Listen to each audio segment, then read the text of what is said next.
Good evening, everyone. We will now begin our meeting with the Pledge of Allegiance. To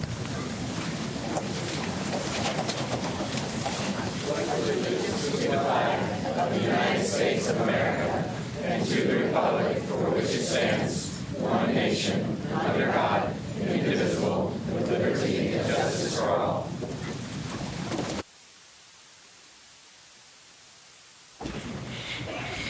Thank you. We will now hear from our Superintendent, Dr. Burns.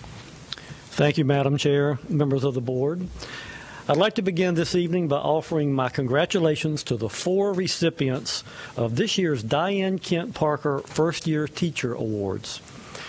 We all know that teaching is one of the most challenging professions that there is. That goes double for teachers who are just getting started, and through determination, talent, and the support of their colleagues, these 4 educators have made a major impact in their first year on the job. Please allow me to share just a bit about each one of our 4 winners. The elementary school winner is Kennedy Wilmer, a 2nd grade teacher at Lynn Road Elementary School. The middle school winner is Mariah Luke, the orchestra director at East Millbrook Magnet Middle School. The high school winner is Rebecca Townsend, a math teacher at Rollsville High School. Fluent in Spanish in addition to her exceptional mathematical abilities, Ms. Townsend has thrived teaching math to English language learners. The special education winner is Leanne Clara, an autism teacher at Millbrook Magnet Elementary. Ms. Clara did her homework, choosing to be a teacher assistant for a year prior to taking on her own classroom. When asked to describe the qualities of these 4 teachers, their principals and mentors emphasized their school relationships, their dedication, their high expectations, their sense of humor, and the mutual respect they share with their students. First-year teachers of this caliber should give us all a sense of optimism about the future for our school district and for our children. And I again congratulate those 4 winners of the Diane Kent Parker First-Year Teacher Award.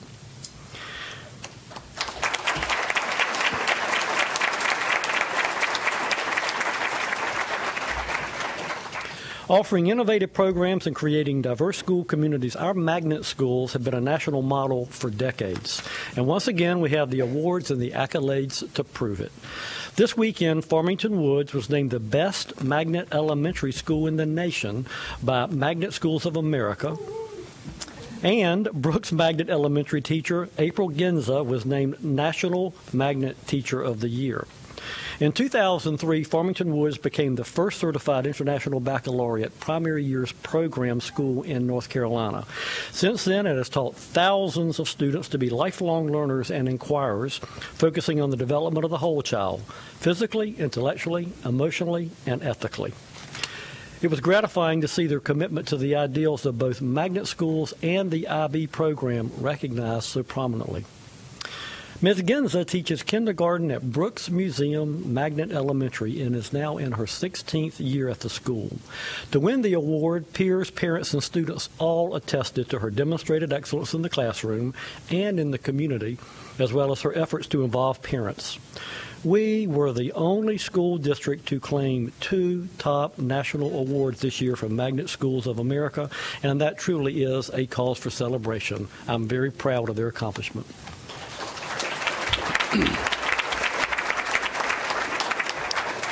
I'll close this evening by asking for your support for one of the most critical partnerships that we have, Wake Up and Read. The annual book drive has collected more than 400,000 books over the past 5 years that have been placed in the homes of children who need them most. Unfortunately, we came up just shy of our goal for this year, so I'm challenging all Wake County schools as well as central office staff to collect 10,000 books by Friday, May 11th. They can be new or gently used books for kindergarten through 5th grade, level readers, short chapter books, nonfiction books would be especially appreciated. You may donate books at the front desk of Crossroads 1 or 2 anytime or at Cary Town Center next Tuesday, Wednesday, or Friday from 4 p.m. to 6 p.m. Thank you for supporting this important effort to increase the literacy of all of our students. That, Madam Chair and members of the board, concludes my remarks this evening. Thank you. I don't have any remarks tonight, so I will begin with Ms. Hartenstein, and we'll do round robin. Wasn't expecting up first. I would like to talk about something tonight that's really important to me, and I know Ms. Cash shares in this, and that is partnerships that we can form with our business community and with our faith-based community. And I know that not all of us are auditory learners. Some of us are visual learners. So I brought my handout here so everyone can see. This is a great partnership because it is a 5K run that's being sponsored by Hayes Barton Baptist Church, which is at 5 Points. It's a health fair, and it's a 5K run. Why is this important for Wake County schools? Because all the profits from this health fair and this 5K run are going to our schools. They partner with schools, and so the profits from this is going to go to the schools. So I'm really proud of this organization for being able to serve our students and look forward to many more partnerships that will benefit our schools. I just got back a few days ago from Seattle. Thank you to the Raleigh Chamber of Commerce, where many leaders in our community went to study the things in Seattle. And what I can tell you is that we have a world-class school system. That's not the same in Seattle. Public schools do not thrive in the way that we thrive in Wake County. And it was a great learning experience, though, to look at how they're trying to solve the problems of affordable housing and homelessness, and how they are trying to have the infrastructures for transportation, and how all that affects the quality of life. So it was a really wonderful trip, and I learned an awful lot. I'd like to remind folks that our Board Advisory Council meeting will be this Thursday. It will be at 6:00 p.m. at Morrisville Elementary. It's an extremely important time because this is an opportunity to learn an awful lot about student assignment and how does that really work and how do those pillars work. So there'll be lots of information shared for District 7. I know the same program is being provided at other back meetings, and I'm really appreciative to our staff for putting this together. And finally, I want to offer a personal thanks because, as Dr. Burns said, Farmington Woods is our best magnet school in the nation. Best schools don't happen unless there's amazing leadership. I have worked alongside, when I was still a principal, as a colleague with Winston Pierce. She is the gold standard and has led that school in a way that is exemplary. And I think that's part of the reason that school is the best in the nation. But I'd put Ms. Pierce as one of the best principals in the nation. Thank you.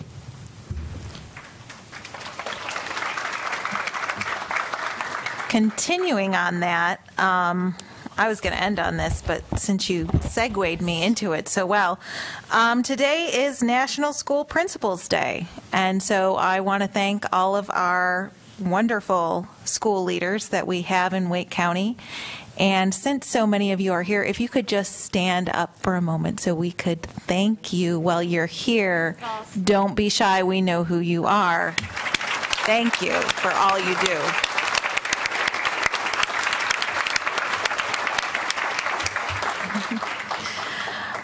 This coming Monday, May 7th, is the BAC meeting for District 8 at Apex Friendship High School. It'll be at, I did say at 6:30 p.m.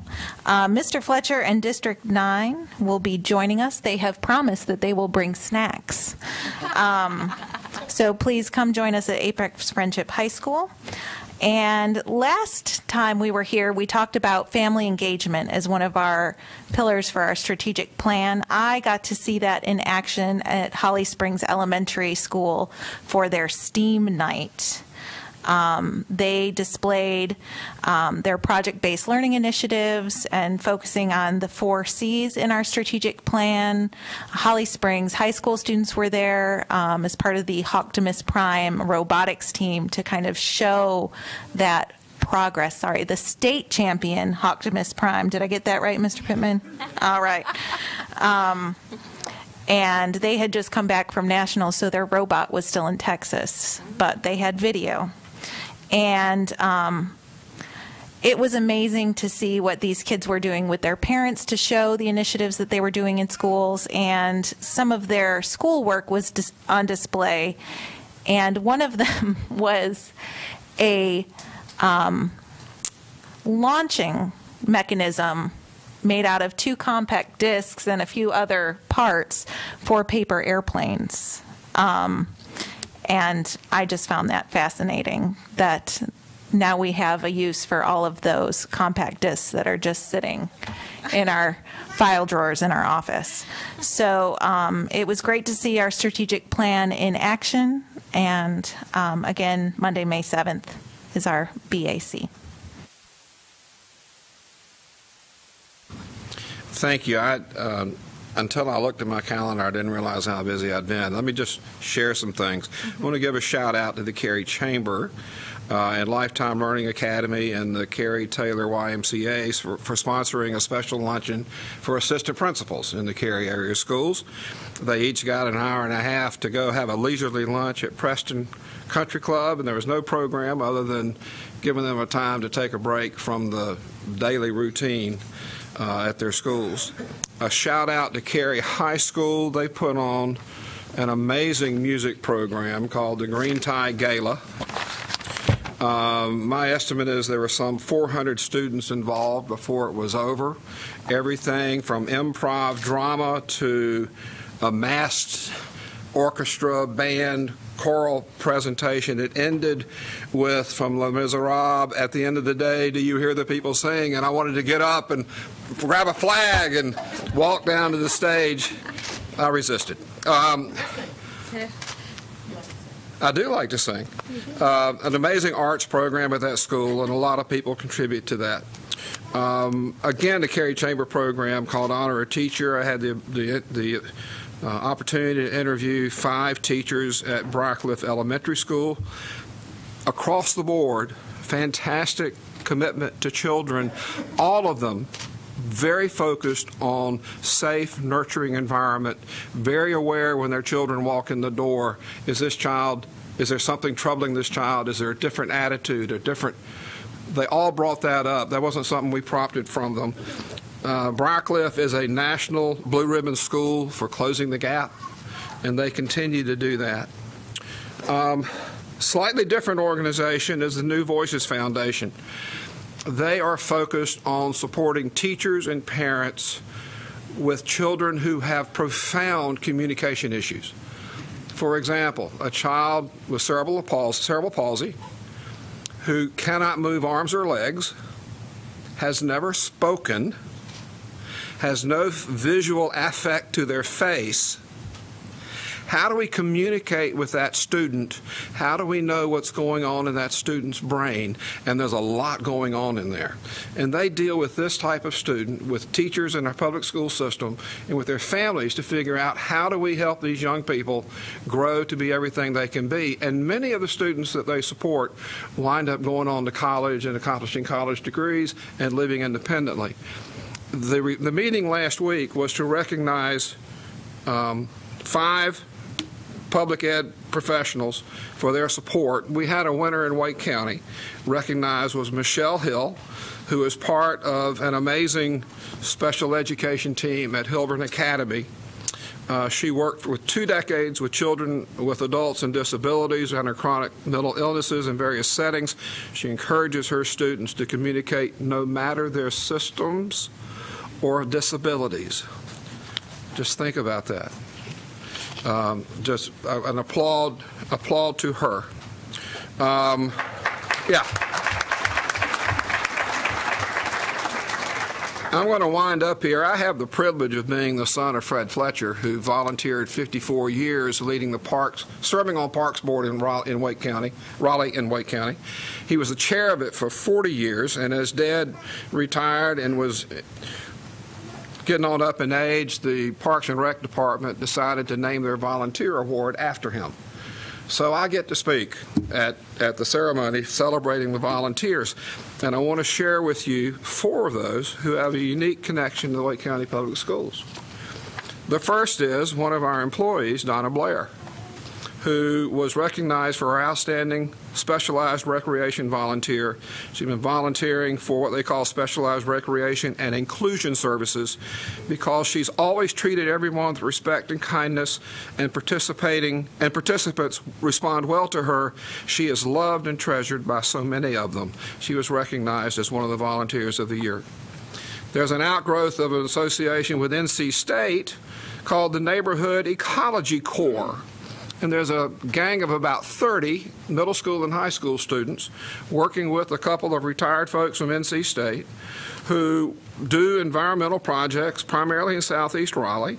The Corps is designed to get teams of students involved in assessing the condition, assets, and needs of their shared neighborhoods from cultural, ecological, health, livability, and safety perspectives. This group was honored as an outstanding volunteer group.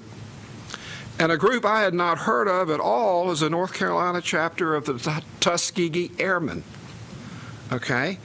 They actually sponsor a program for 6 months out of the year to have youth participate in flying simulators and aviation issues with an idea of getting them interested in aviation careers. And one last year is one of our students, Alicia Roberts, who is a senior at the Young Women's Leadership Academy.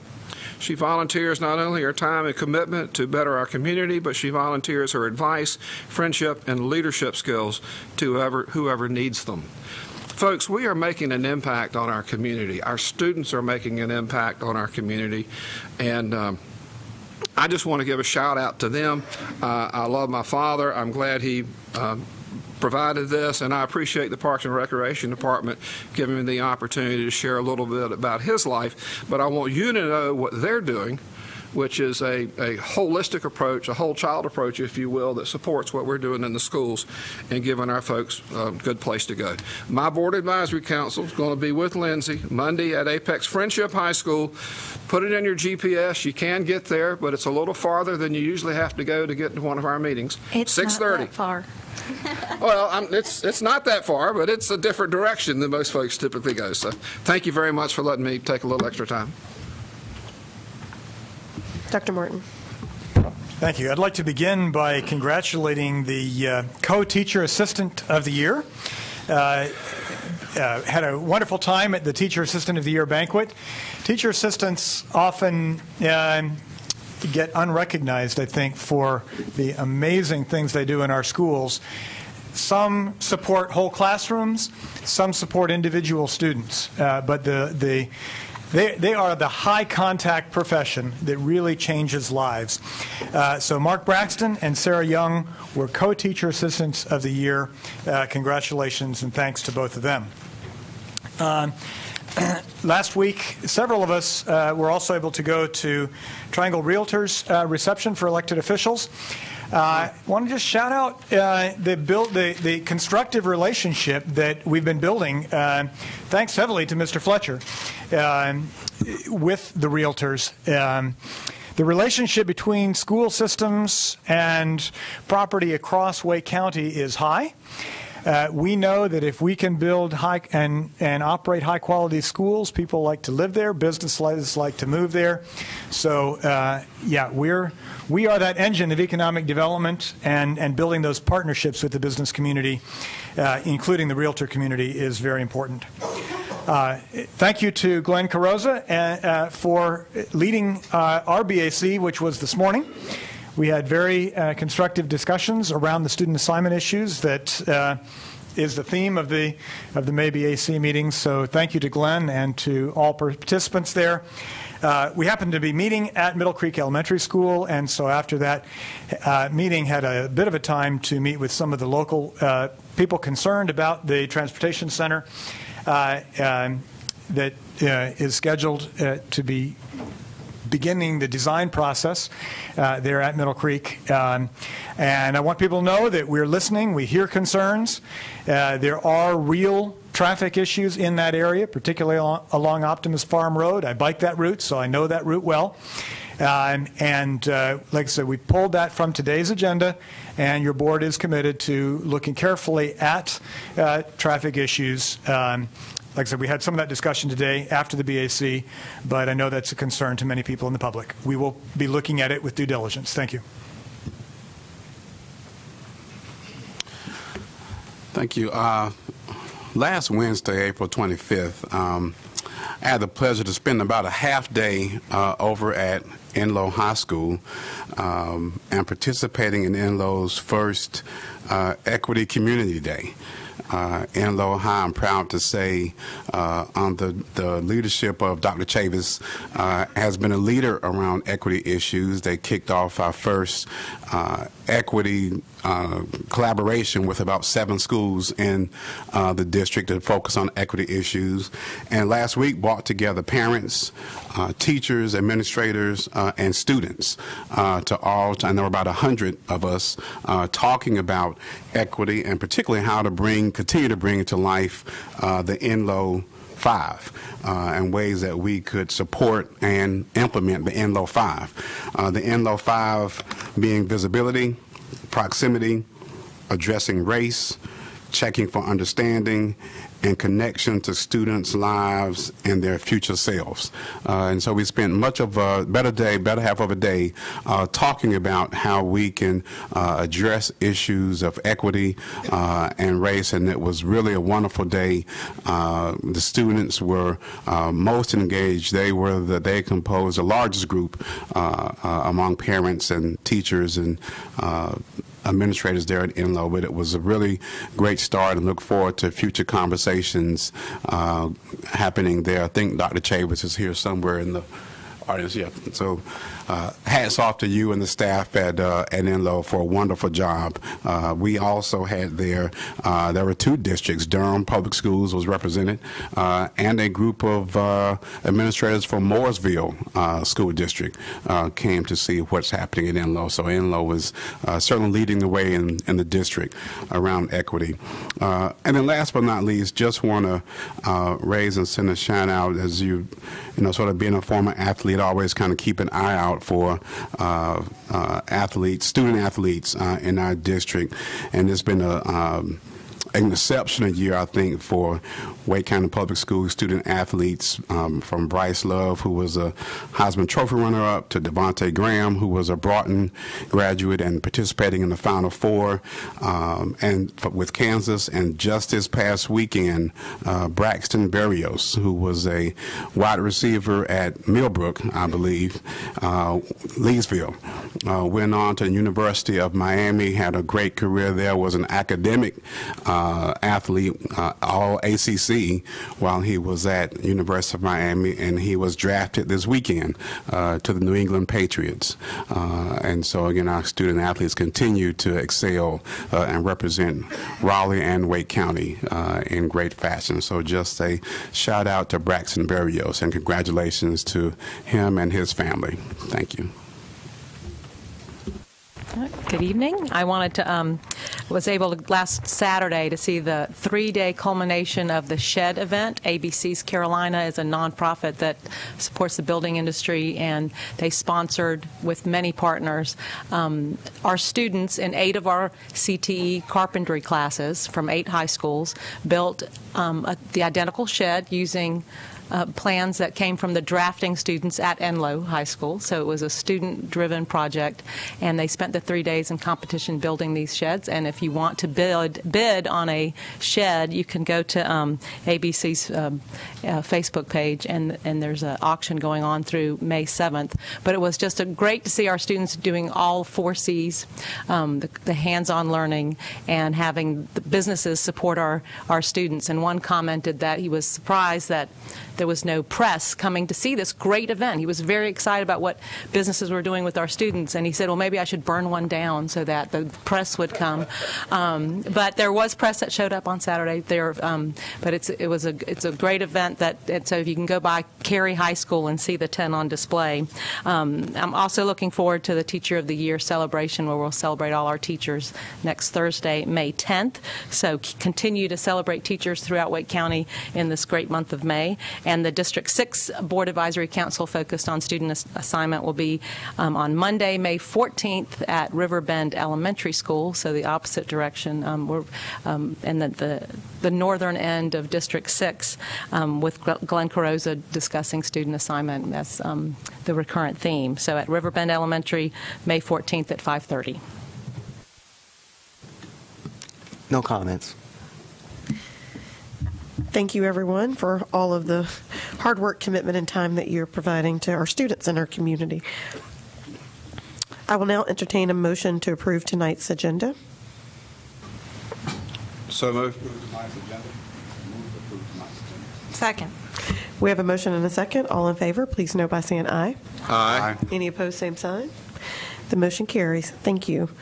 We will start this evening out with recognizing our wonderful students who are sitting before us, our 2018 valedictorians, and Crystal Reardon will be presenting.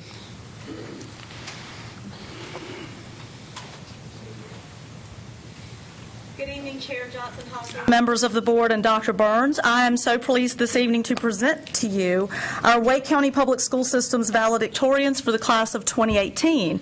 We're proud to take this moment to celebrate their accomplishments, culminating in just a few short weeks after 13 years of focused study and academic growth. We have parents, principals, counselors, and other family members and school staff here to show their support to these students as they continue to take their next steps into their very bright futures. I'm happy to share with you this evening the name of each valedictorian, the school they'll be attending in the fall, and their area of study, I think some of which are still being worked out. But we're going to share that information with you. When I call the valedictorians' names, they're going to come forward and receive a plaque.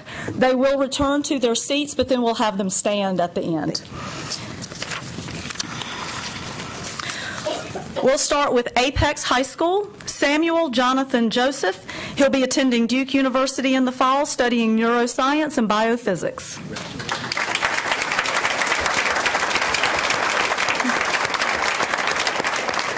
Athens Drive High School. Emily Ray Steele will be attending NC State in the fall and studying public policy.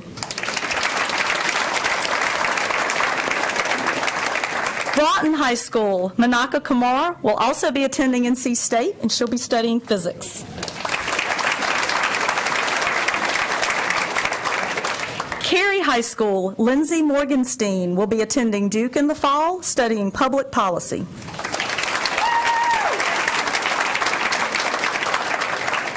Enloe High School, Janine Tu will be attending Yale and studying chemistry and economics.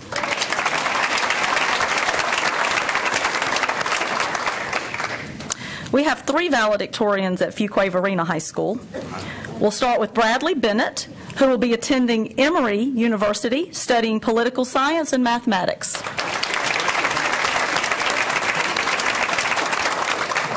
Also from Fuquay-Varina, David Zack will be attending the University of North Carolina at Chapel Hill, studying biomedical engineering. And finally, representing Fuquay-Varina is Emily Rosario, who will also be attending UNC Chapel Hill. She'll be studying biochemistry and medical anthropology.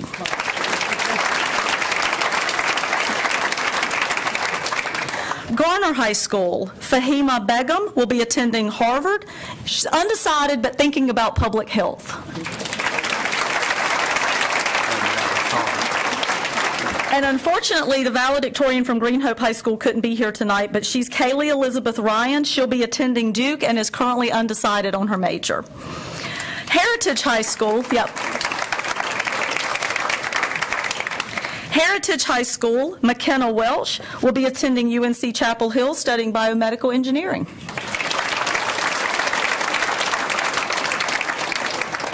Holly Springs High School, Zeneb Jaddy will be attending Duke University, studying computer science and biology.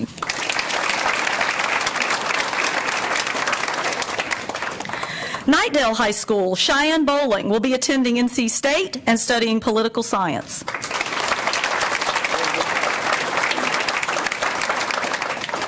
Leesville Road High School, Noah Dasanaiki will be attending Harvard and studying government.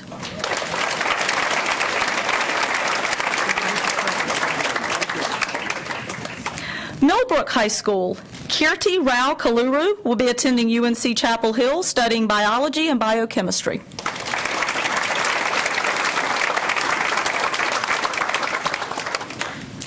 Middle Creek High School, Shivani Mehta will be attending NC State, studying business and international studies.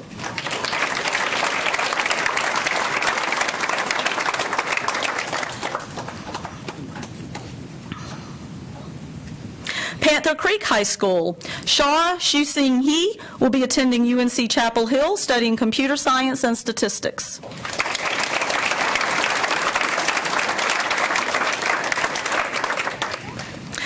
Mary Phillips High School, Gustavo Parra Hernandez will be attending Wake Tech studying radiology.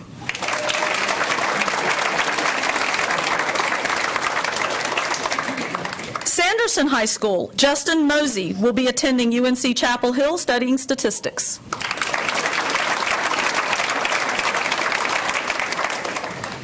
Wake Forest High School, Isabel Grace Padalecki will be attending Davidson studying sociology and political science.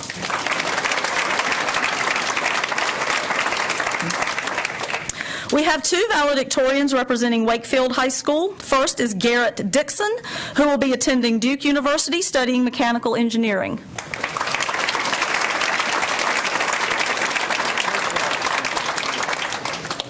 And also from Wakefield High School, Catherine Bynum will be attending UNC Chapel Hill studying pre-med biology.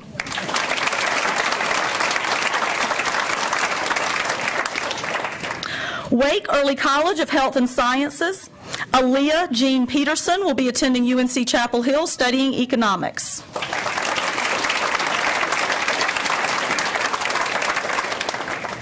Wake Young Men's Leadership Academy, Kush Paresh Changela will be attending UNC Chapel Hill studying chemistry.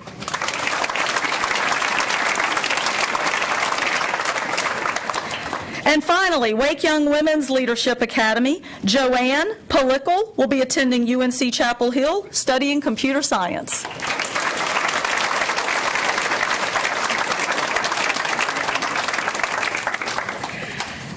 And members of the board, I did let the valedictorians know that you would be keeping score at the table, so when they saw certain amounts of celebrating, they would know what was going on behind the microphones. That concludes this presentation. At this time, Chairwoman, if it's okay with you, I'll ask the valedictorians to please stand.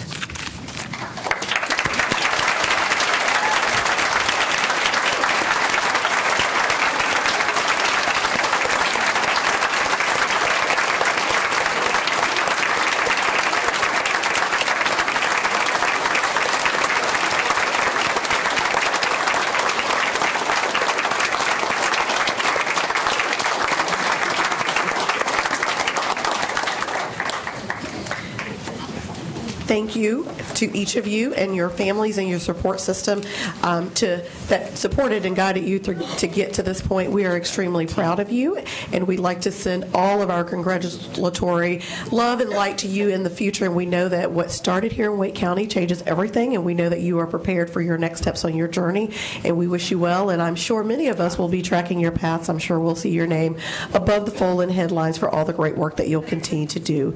Congratulations, and thank you, family and support system, and our school leadership for all the work and investments that you pour into our students. Thank you. And Madam Chair, we were keeping tally over here. UNC won by 2-1 margin. Quality, not quantity. Or pack. And on that note, we will allow our students and their parents to exit if you'd like to before we continue our board meeting. That way you can get home to, I'm sure you have some studying to still do. I figured you did. Oh, yeah.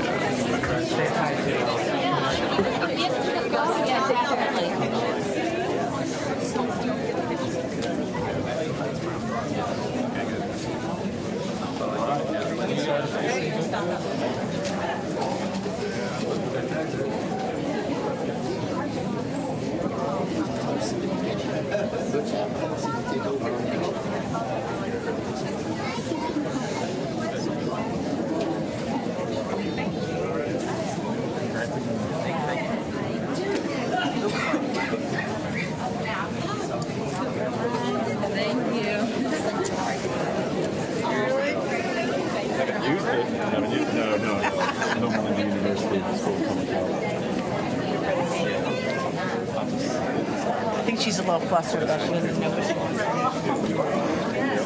We forgot everything from Georgetown. Because you never know. You never know. No, you truly never know. You take a deep breath. No idea.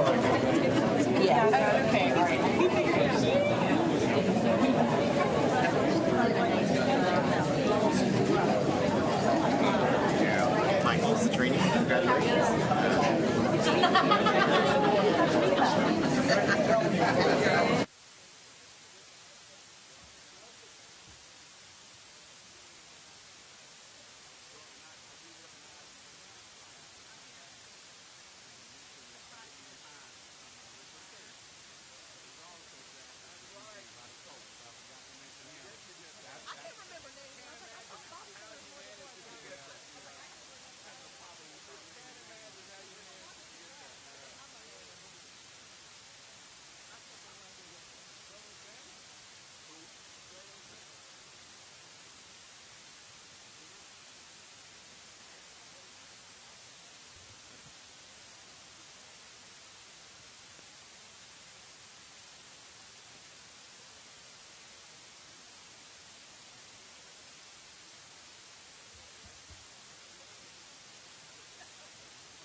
Thank you, everyone. We will, I think I need a new mic.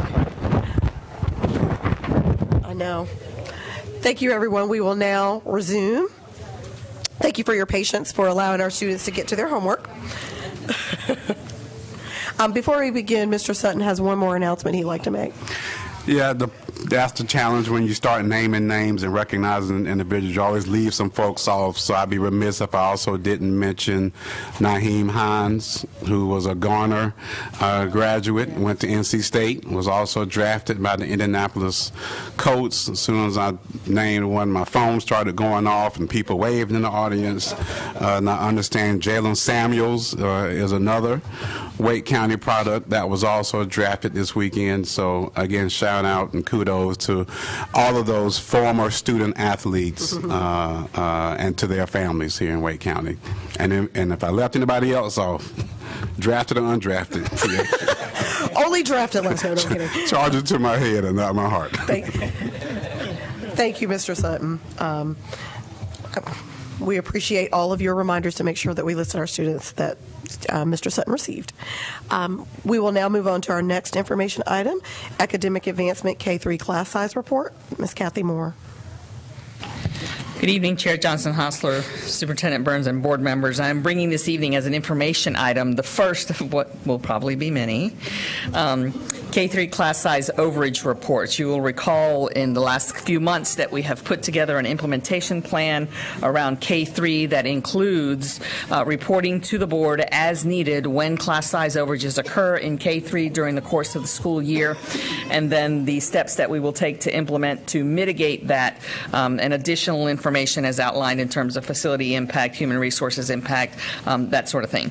So you have an attachment that shows the overages as of April 13th, I believe it was. Well, actually, we pulled it last Monday.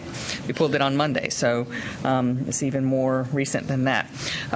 And I'm happy to answer any questions. For now, this will come as an information item. I may highlight it, once or more, depending on what the board's will is, but eventually it would be something that would be consent or just sort of general practice, depending on how you wanted to handle it. Thank you, Ms. Moore. Any questions, comments? Dr. Martin. So just for clarification, I'm pretty sure we know, but for the public clarification, so a number of these are 2 teachers in 1 classroom, and we have a total of 24 children.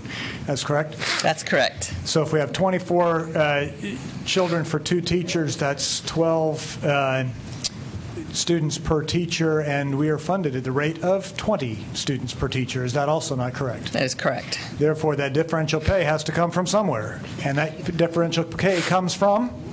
The district has set aside local funds to handle the K-3 class size overages as they occur during the course of the school year, because those overages are not funded by any other source.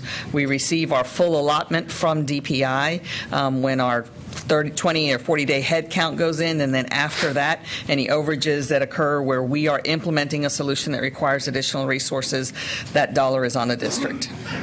Thank you. Ms. Cash. So the fact that some of these are from new schools, and what are we learning?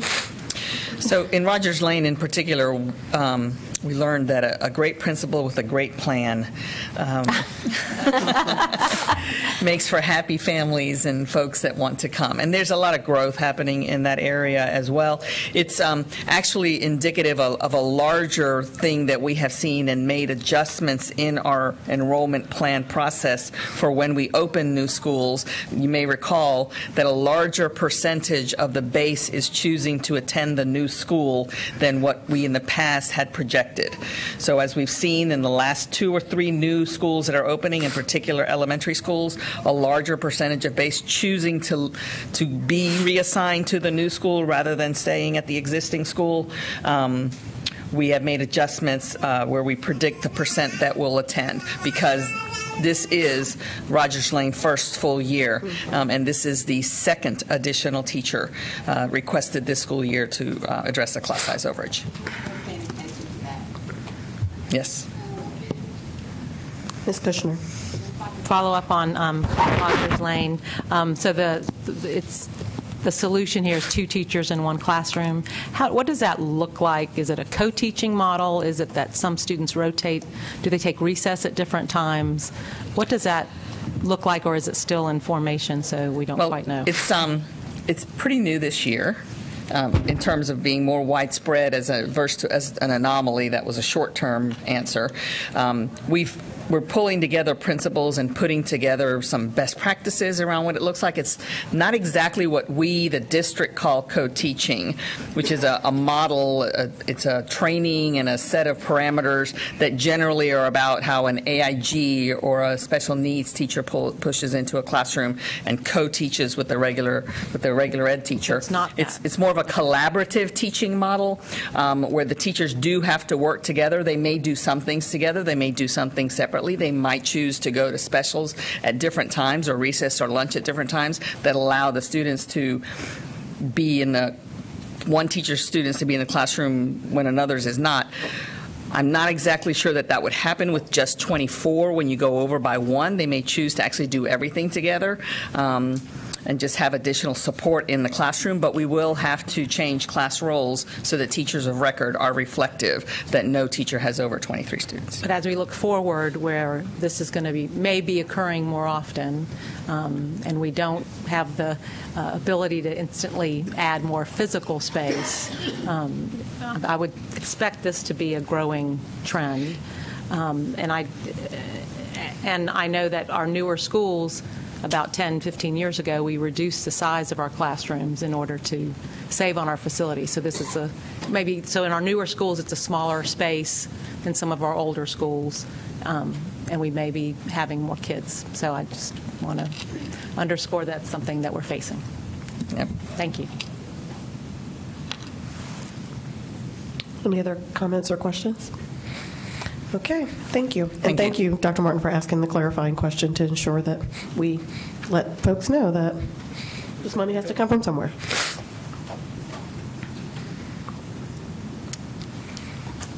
We will now move on to public comment. Citizens who sign up to address the board during public comment will be called on in priority order, first for items on the agenda and then for items not on the agenda. Each individual speaker will be allowed 3 minutes for remarks. Specific personnel or student matters are not appropriate for this public comment setting, but may be addressed through applicable WCPSS personnel, the grievance policy, or other applicable policies. I'd also like to draw the attention that we have several speakers this evening, so I will reiterate for those of you who have not been here, there is a buzzer that will be in front of you at the mic, and so it will let you know when your time is approaching. And if there are any of the items that I mentioned that are not applicable for this setting, myself or the attorney will make note of that. So we will now begin with our first person, Lynn Edmonds. Good evening. My name is Lynn Edmonds, and I'm speaking tonight on behalf of Great Schools in Wake in support of the superintendent's proposed budget. Dr. Burns was actually superintendent when our organization began 9 years ago. Our mission was, in part, to celebrate and protect the many things that make Wake County school system special. We believe that this is exactly what this budget does. It celebrates and protects the things that make our school system great. It also makes clear that there are real financial needs beyond the status quo. We must pay for growth. Our county may not be growing at the highest rates we've ever seen, but we are growing significantly in spite of the lure of charters and voucher schools. Wake County Public Schools is still the top choice for many families moving to this area, and we must plan and pay for that growth. Beyond paying for growth, our students and teachers deserve an exceptional school system, which we must also invest in. Our tax rate remains below that of similar urban counties in North Carolina. We believe the majority of parents and community members in Wake understand the value of an exceptional school system. The value of investment is clear when you consider the Economic Impact Report from December 2015. WakeEd Partnership and researchers at NC State concluded that for every dollar spent and retained locally from the WCPSS operating budget results in $1.76 of Wake County spending. That results in an annual addition of $683 million into our local economy. When we invest in an exceptional school system, there is a clear positive economic impact on the whole community. The additional funds needed for school counselors, social workers, and psychologists cannot be understated. Our students and our teachers need those helping professionals in our schools. The work of those professionals support many of your goals: improved school safety, reducing suspensions, and all the work you are doing around equity and equitable schools. Great Schools in Wake supports the superintendent's budget to both maintain our current level of service and to take us beyond the minimums required. Borrowing from Dr. Burns' remarks, should the budget needs identified here not be funded, the district will survive. But the Wake County Public School System is not about surviving. It has never been enough to just carry on. This is a community driven to excel. The superintendent's budget proposal makes excellence possible. Our citizens expect it, our parents demand it, and our students deserve it. Thank you.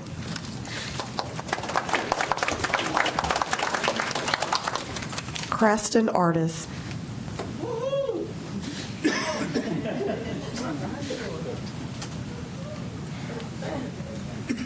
Good afternoon. Good to see you again. Haven't been in a while, but definitely wanted to come here and speak again about the work that CELT has been doing, definitely to echo the sentiments that were just shared. It's, of course, budget season again, and if you have any extra in the pocket, you can throw it to my way. But we definitely want you to continue the work that you've done. We appreciated the announcement of the new staff for the Office of Equity.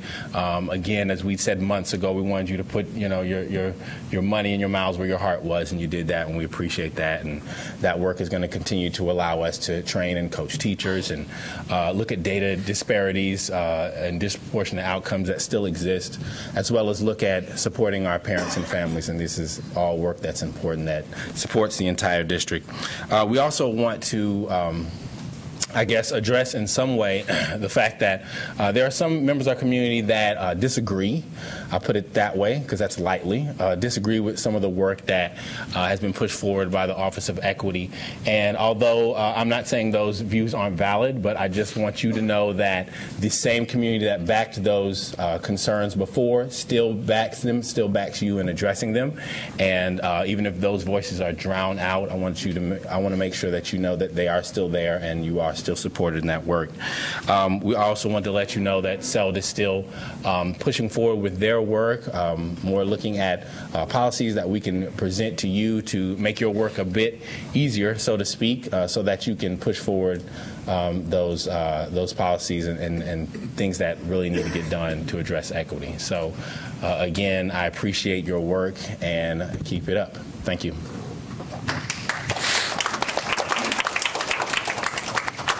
Vicki Scroggins-Johnson. It's kind of different sitting over here.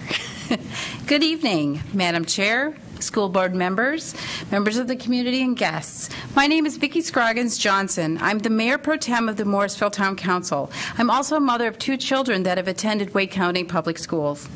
I'm here tonight to share with you the urgent need for middle and high schools in Morrisville and Western Wake County. I'd just like to take a moment to ask the members of the community that have come from Morrisville to stand. And I will continue by sharing a resolution that was passed on April 24th, 2018 by members of the Morrisville Town Council. Resolution 2018-167-0 is supporting the location of middle and high schools in Morrisville. Whereas the town of Morrisville has experienced significant population growth in the last 10 years, and whereas the safety and well-being of our children is of utmost priority. To provide them with the brightest future, children need access to quality education. And whereas the town of Morrisville is home to 2 public schools and 1 charter school, there is no middle or high school in the town of Morrisville. And whereas Morrisville has proven to be a desirable location for families to live and work, but is only able to offer limited primary education opportunities at this time. After elementary school, families must find education options outside of Morrisville for their children. Whereas Wake County Public School System, WCPSS, estimates that 2,000 new students join its system each year. There remains an ongoing need to find suitable school placement sites in the areas that are seeing the most expansion, more specifically, Morrisville and Northwest Wake County. Now, therefore, be it resolved that the Morrisville Town Council hereby supports the identification and placement of WCPSS middle and high schools within the town of Morrisville to provide the best and brightest futures for our children. This is adopted on the 24th of April, 2018 by Mayor Cawley. My fellow colleague, Councilmember Jerry Wendell, could not be here tonight, but he asked me to give one of his concerns, and I quote, "As a town council member, I want to work with you and my colleagues to ensure all of our students and their families are afforded a public education that is fair and equitable, regardless of where you live in town. Certain neighborhoods should not benefit while others suffer." So there are 2 key issues: limited school options due to capping, school assignments based on a single calendar alignment. In closing, time is running out. Suitable land sites for traditional schools in Western Wake are less available each day. I believe a solution can be found through open dialogue and creativity, but it will require the support of the Wake County School Board, Wake County Commissioners, Morrisville Town Council, and town residents. Let's work together. Are you in? Thank you.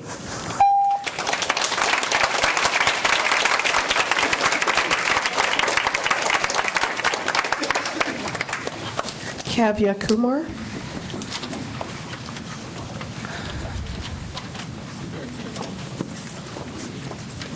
Hi, my name is Kavya Kumar. I'm a senior at Panther Creek High School and a part of the NC Child Youth Advisory Council.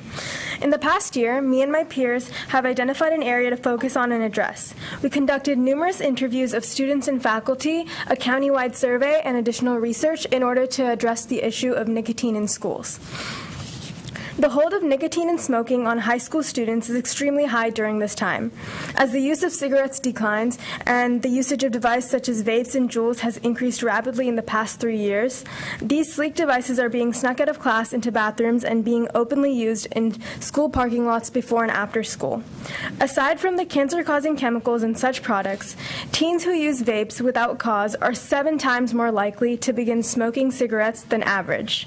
Not only is it tied to overall health, but more specifically oral health. Many students use them openly and frequently on school campus with the lack of explicit policy deterring them from doing so. When schools call themselves smoke-free campuses, the fact that this includes vaping must be made clear. Sometimes teachers aren't able to identify such devices, and students are able to pass them off as USBs or other tools. For this reason, teachers should be educated, and students should be educated about the overall impact of smoke and nicotine on their bodies. In order to do so, this must be incorporated into school curriculum and updated with the recent growth in smoking devices. However, we do not believe punishing those who don't understand the risks of what they are doing will solve the problem. Evidence-based interventions could be conducted for smoking infractions. From the data we have collected from teenagers in Wake County, we believe that this addiction could become detrimental to our peers. Thank you.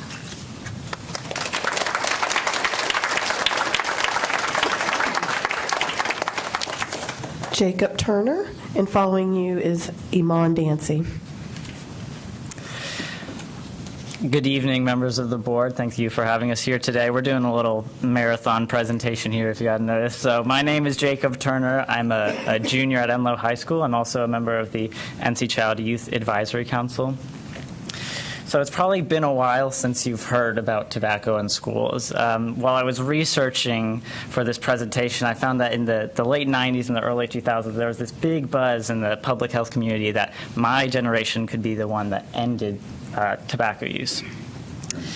It seemed likely, actually. The numbers were going down. Teenagers were using it less and less. It was becoming less prevalent, especially in poor and minority and rural communities. Seemingly a decades-long campaign to educate youth and to change policy had worked.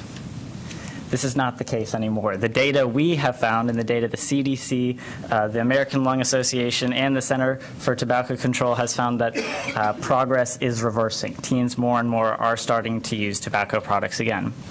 So in our survey of 200 Wake County high schoolers, we found that 25% said they use tobacco products, which matches the national average right now of 23%, which represents an increase, actually 6% since the decade began. Even if this number isn't exactly right, this puts somewhere around 10,000 Wake County high schoolers currently using tobacco products. What this means is that there's not a Wake County school and there's not a Wake County student that isn't being affected by this somehow.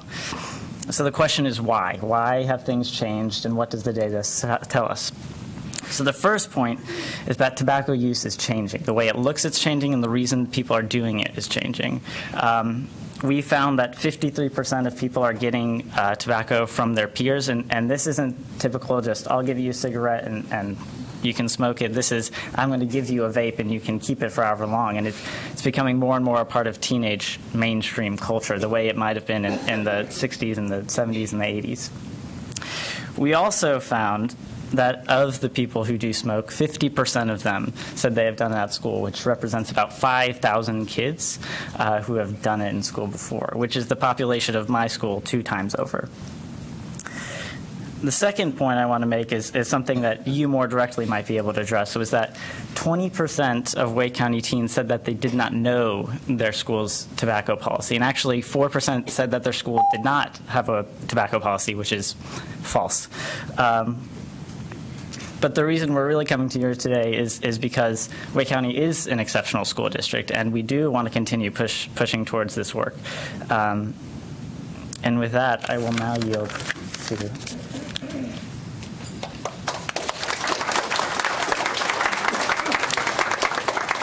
And Iman, we can have Maya Nair also join you at the podium. Hello, my name is Maya Nair, and I am also part of this initiative for decreasing the amount of e-cigarettes and vapes in school campuses. So from the statistics that alarmingly show that over 50% of students had smoked on school campus before, we sought to find out what school officials and administration were doing to combat the tobacco usage in schools. We conducted an interview with school officials from Enloe High School to understand this prevalence of Juuls and vape products on school campus, but when we asked them, they did not know what a vape was. And this is perhaps because Juuls are very discreet. They look very similar to a flash drive, and they're very portable. You can, in fact, charge it into your laptop, similar to how you can put a flash drive into your computer. So that is also a reason why it is so hard, but why administration probably did not know what a vape was. Additionally, school administration also did say that they had bigger issues to worry about, such as marijuana, alcohol, and other illegal substances. And for this reason, they said that they did not need to enforce as much on the prevalence of Juuls. Additionally, there is no attention in enforcing clear punishments for all tobacco products, including vaping and e-cigarettes, simply because there is not enough staff to try and cover this infringement.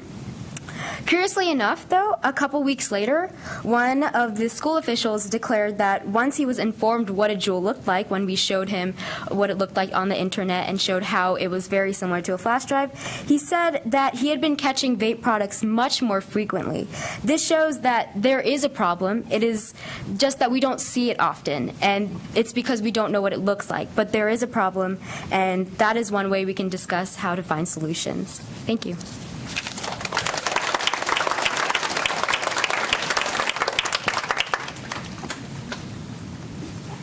Hello, my name is Iman Dancy. I'm a junior at Enloe High School, and this is my second year in the NC Child Youth Advisory Council. So as we've discussed, the world of smoking is quickly and greatly evolving. Students are moving away from traditional cigarettes and are instead opting to use Juuls, e-cigarettes, vapes, and similar nicotine products. However, the adults that are charged with actually overseeing these students, like administrators and teachers, are often unfamiliar with what these products look like and how they're being used. And this is reflected in the lack of enforcement happening within schools, along with the standing WCPSS tobacco policy. The current WCPSS tobacco policy reads, a healthy learning environment is free of alcohol, tobacco, and drugs. The possession, use, distribution, or sale of these substances in any form is prohibited on school property. And so while this should certainly curtail the usage of traditional cigarettes, it doesn't effectively or directly address the new products that students are using, like vapes and e-cigarettes and Juuls. And so for these reasons, the NC Child Youth Advisory Council would like to propose two policy changes. The first of which is an update in the WCPSS policy to explicitly include the nicotine products that we've mentioned. The Youth Advisory Council would gladly work alongside or propose ideas regarding the language that could be used to effectively address this. And so an update in tobacco policy signage around schools would also accompany this policy change. The current WCPSS tobacco policy sign reads, welcome to our tobacco-free school. School policy prohibits the use of tobacco products everywhere by everyone at all times. However, the NC Child Youth Advisory Council would like to propose changing this so that it says, welcome to our tobacco-free school. School policy prohibits the use of all tobacco, nicotine, and vape products everywhere by everyone at all times.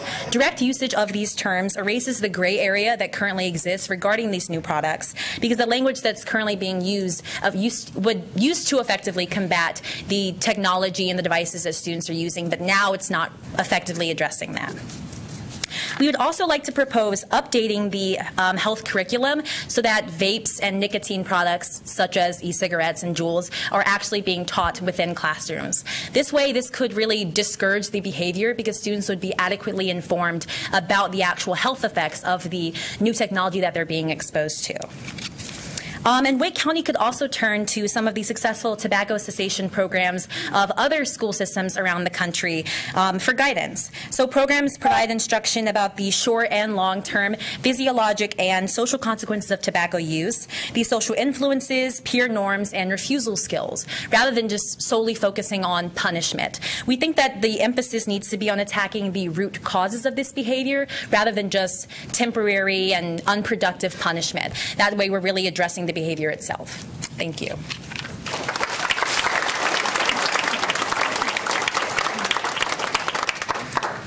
Thank you. Geraldine Alshami, followed by Steve Rao.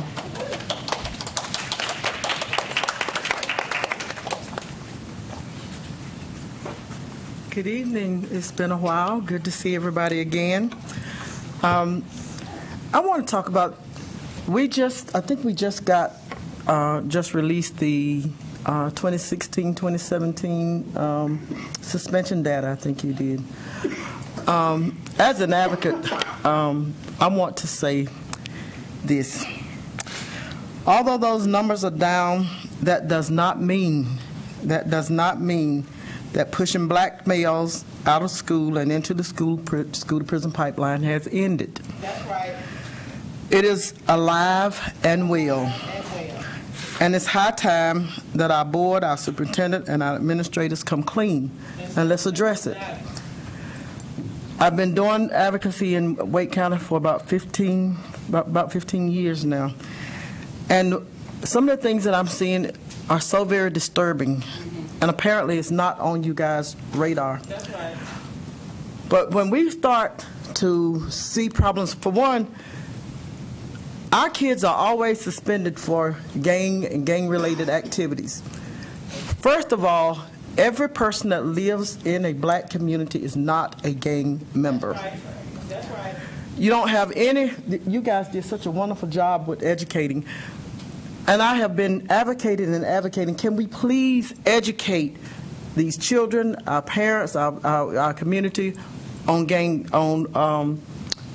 the consequences of gangs, help parents to understand gang signs. That has not happened, even though we've offered resources to schools. They turn it down.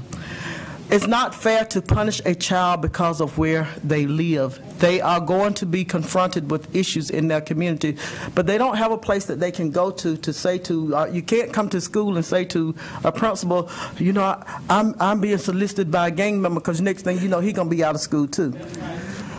So what happens is that when principals or schools do not address the issue and they wait for something to escalate and then suspend, either, well, you don't call it suspend anymore, you call it reassign, but it has the same outcome. It has the very same outcome. The other thing that I see that's very problematic, and I don't know whether you're watching it or not, but advocates certainly are. We are watching that IEPs are not being followed. BIP plans are not being followed. School suspension is the racism is hid in the structural way that policy is written, and I think that we got to go back and we got to look at how policy is written. So, you know, I'm just asking you, let's just do a moratorium on suspensions, particularly for middle school and elementary school for right now until we can figure this thing out, because too many of our children are going down the drain. Too many of them. Thank you so much.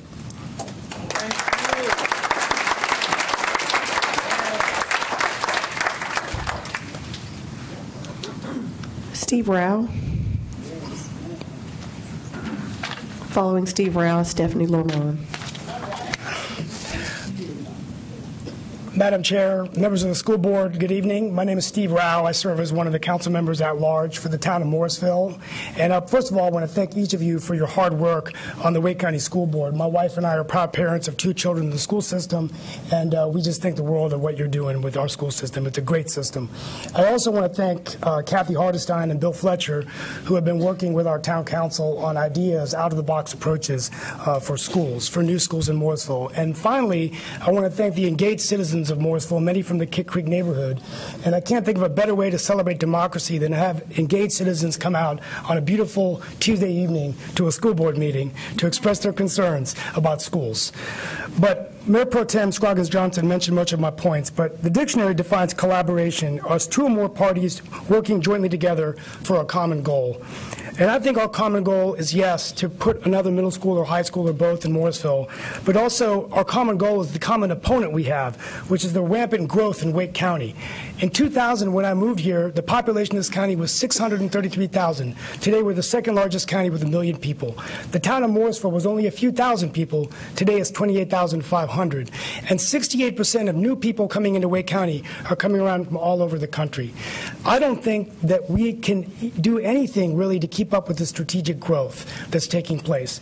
So I think what we have to do is we need to really come up and be creative in how do we provide the greatest chance for schools in Morrisville. And I think we have to be smart. We have to be strategic. We have to put measurable goals in place. We have to be actionable. We have to be results-oriented. And we have to be timely because there's many citizens who are frustrated. It was Atticus Finch who once said that you never really understand a person's view until you climb into their skin and walk around in it. And recently I've had a chance to do that, reading hundreds and hundreds of emails, meeting people in all the neighborhoods. And I can tell you, I went from Kit Creek once to drive to East Cary, and it took a lot longer than I had thought. So I just want each of you to sort of get in the perspective of the student, of the citizens here today, and realize that we need to really listen to them. And I think that's what they really want, is they want to know that they're being heard. But most importantly, I'll end with this. I love to run. I was a college tennis player, and I run marathons and half marathons. And when I run, I like to put mile markers in my place, 5 miles, 10 miles, 12 miles. I'm getting too old to run the 26-mile marathon. But I think the mile markers that we have to put in place are on our council. We need to identify land that we could provide you, that a landowner could sell to you. We need to come up with a plan of getting the proceeds of the $1.7 billion bond. And we need to put together a finish line so we can march towards that goal of having a new school in Morrisville. We are smart people. I know we can do this. I believe in you. I believe in the county commissioners. I believe in Mayor Colley and my colleagues in the council. And I really, really believe in our staff. And with that being said, I say let's run this race together. Let's make it happen. More schools in Morrisville. Thank you. Thank you, everyone.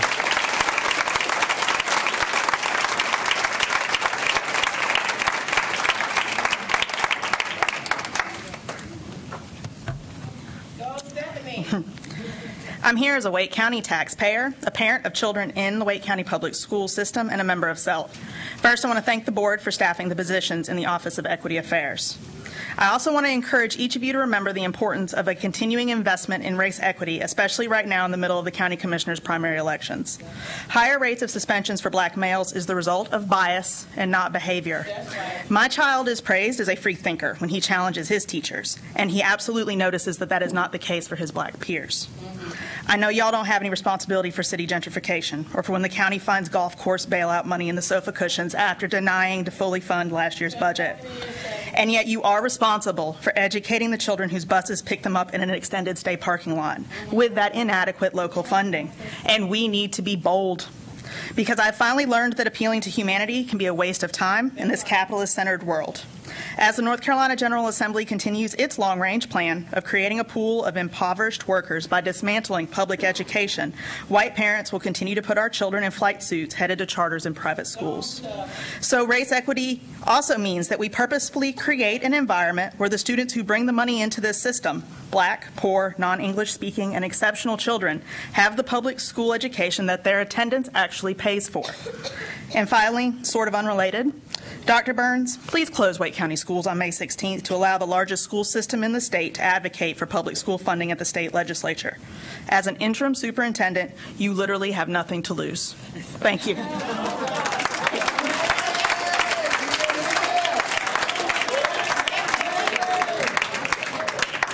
Beautiful. Well done. Yasmin Morgenstern and Anish Ramkishan.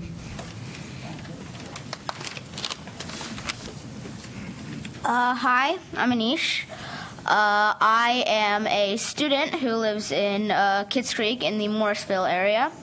I'm going to be a 6th grader next year. My base school is East Cary Middle School, and all of us think that East Cary is a little too far to drive. I mean, considering that you can get so much more opportunities for the same distance, I feel like that we should have a closer school in Morrisville so that children, how do I put this? Children can learn, and they don't have to go that far.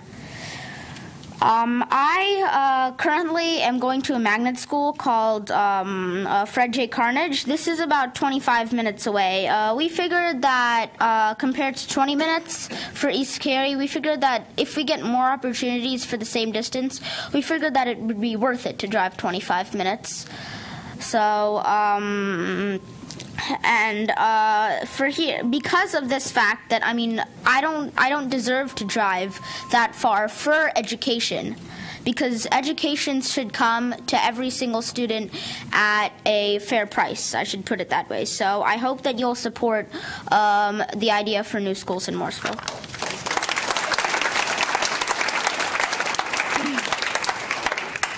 Hello, my name is Yasmin Morgenstern. I also live in Kitts Creek, and I am a student at East Cary Middle School. I have a couple of reasons why I would like to be eligible to go to Austin Ridge Middle, being built near where I live.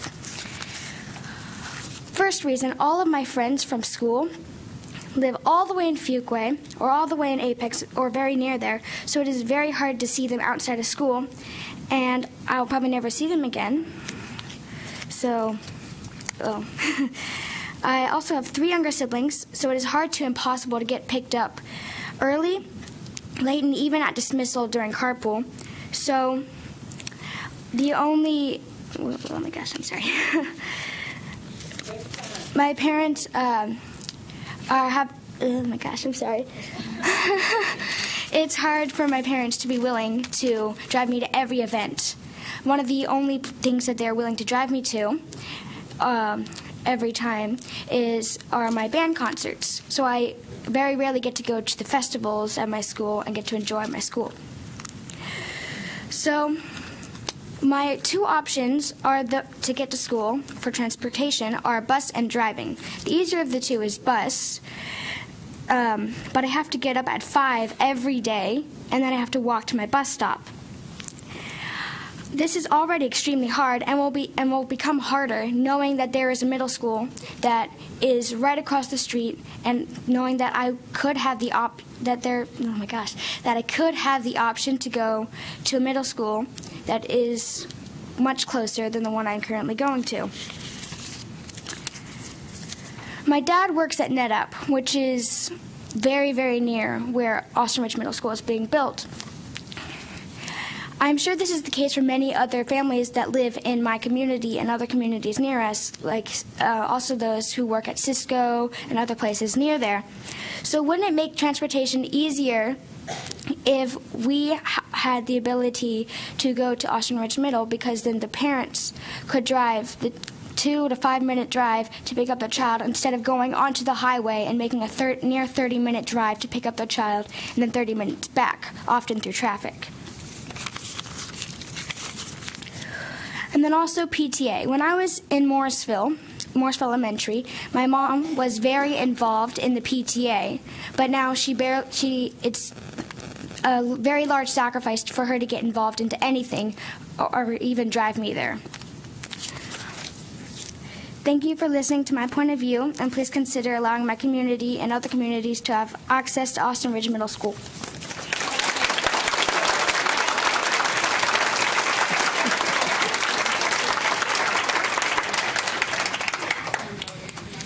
Damon Overton and Carrie Debs.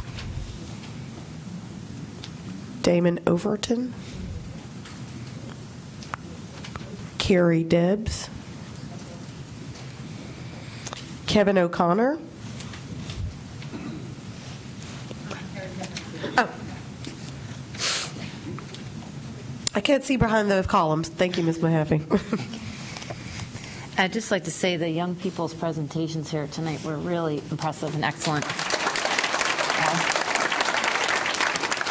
Good evening. My name is Carrie Debs, and I'm here to express opposition to the proposed bus depot on Optimus Farm Road in the Middle Creek School and Park area in District 5. I'd like to thank you, Dr. Martin, for the time you took earlier today to listen and discuss this issue with the residents in your district. I have a question which can serve as a comment if there's not an immediate answer to the question.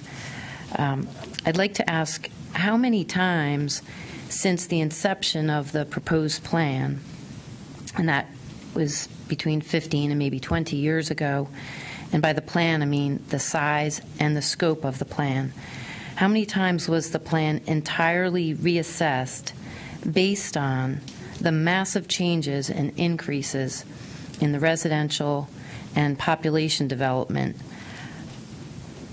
that have taken place in segments over the last 2 to 3 to 5 years, in segments over 20 years? In order to assess if this location is still the best or even a good and appropriate location for the now proposed bus depot. That's my question. It can serve as a comment. Thank you.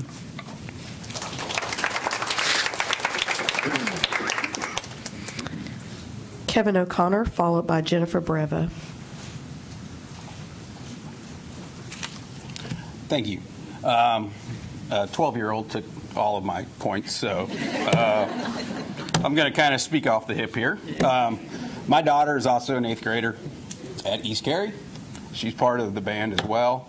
And 45 minutes to go to the school does not, to me, meet the proximity pillar of the Wake County School Board. It's, you know, getting on the highway and rush hour traffic for most of the evening events. And there's a lot of them. My daughter is in the band. She's in the steel drums band. She's part of the writing club. She was on the step team. So, you know, 15 to 20 nights a year, my wife and I are having to drive across town. And Alston Ridge Middle School will open shortly, and it's right down the road from us. And, you know, Morrisville needs a school, but by the time you buy land, entitle land, build a school, my daughter, who's an 8th grader, will be out of school. So the decision you make doesn't impact my life. But I can tell you that my son is currently at Enloe High School, and you heard from a bunch of great leaders from Enloe. And Enloe is built on 50 acres. It's not the 75 acres that Wake County believes a high school needs to be built on. And it has all the facilities, and it gives kids a great education. My son also attended Moore Square Magnet Middle School. Downtown Raleigh, inner city school, got a great education. It's a 3-story building on a street corner, 7 acres, and it's a great education. Morrisville is tight on land, there's no doubt, but there's plenty of smart people on this board. There's plenty of smart people in our council, and we can build a school in Morrisville so our kids aren't on the bus 45 minutes each way every day. Thank you.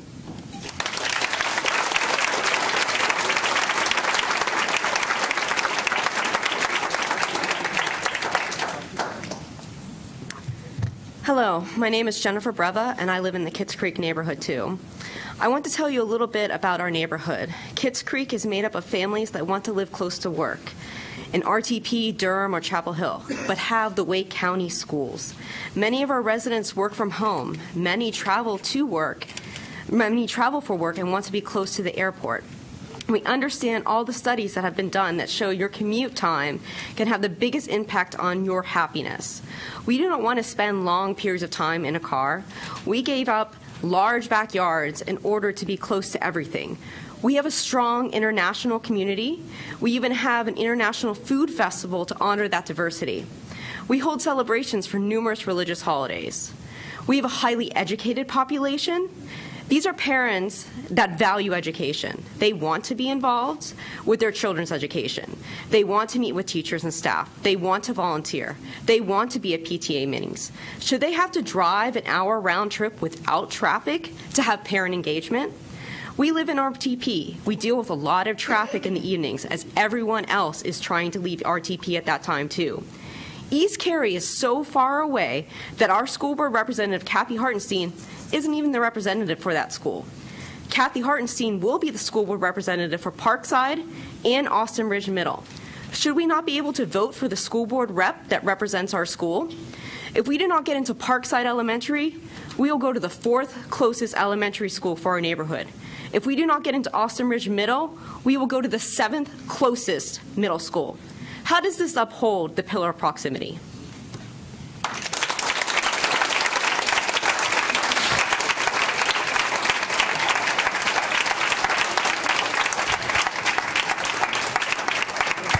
Parthisha Yamandala, followed by Avni Ratshamula. If I may.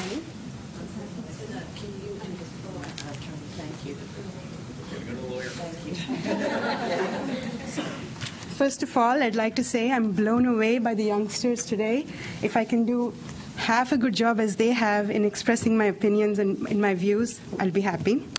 So good evening. My name is Pratyusha. I'm a resident of Kitts Creek neighborhood as well in Morrisville. In support of what some of my neighbors have expressed, I would like to inform you about an effort that we have done over the past weekend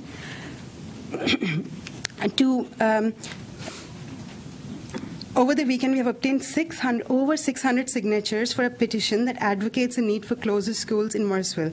We have about 800 plus households in Kitts Creek neighborhood alone.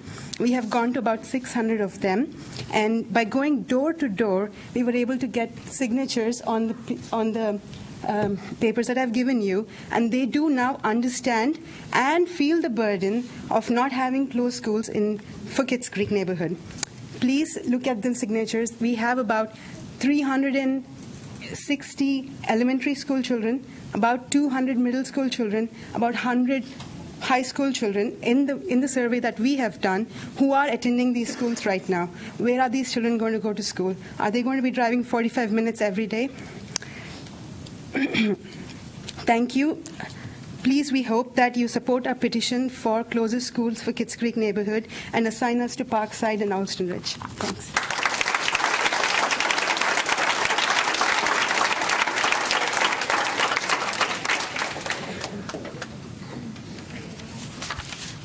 Good evening, everyone. My name is Avanti Rashamalu, and I live in Kitts Creek neighborhood in Morrisville.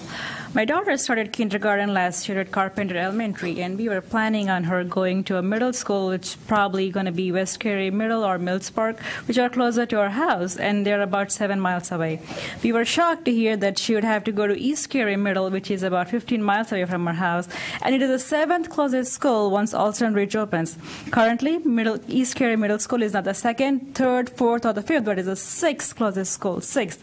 Salem and Apex Middle Schools in Apex are closer to our house than East Cary Middle School. After we heard about Alston Ridge Middle and Parkside Elementary Schools opening up, we are trying to find a ray of hope of sending our children to closer schools. Alston Ridge Middle would only be 2.4 miles away from our house, and Parkside Elementary would be only 2.6 miles. Cedar Fork is currently the closest school to our neighborhood, but it is capped. So is our base school. So our base school is Carpenter, which is the 3rd closest school. Parkside Elementary would be closest once it opens. They would be the closest schools to our neighborhood. Please consider assigning Parkside Elementary and Alston Ridge Middle as our base schools to Kitts Creek neighborhood so that our kids can spend less time on bus rides and more time on other after-school activities or playing with their friends or even finishing up their homework and going to bed early. Having closer schools also gives us a sense of community bonding and lasting friendship. Thank you.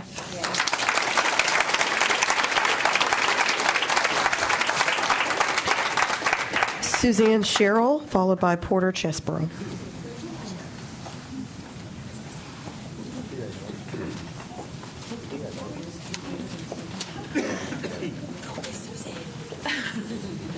Hi, I'm Suzanne Sherrill. I also live in the Kitts Creek neighborhood in Morrisville. My daughter attends East Cary Middle. Imagine telling your kid that he can't try out for the school team or sign up for an interesting school club because his school is impossibly inaccessible to his working parents. My daughter is at a disadvantage attending a school that her dad and I can't reasonably access to meet her needs.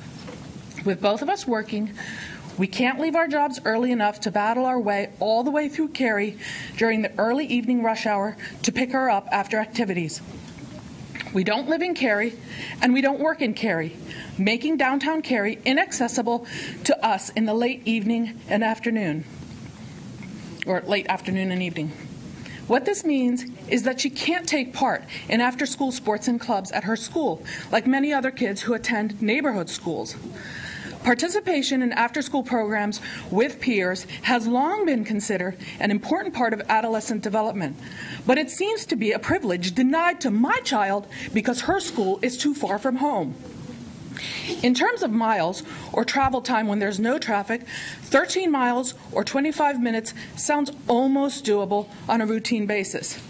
But try driving to downtown Cary from RTP between 4 and 7 p.m. It takes 45 minutes or more to get to East Cary Middle School from RTP. Now, what should be growth opportunities for my teen as she learns to integrate with her peers is a serious family hardship, and sadly, we must discourage her participation in sports and clubs offered by her school.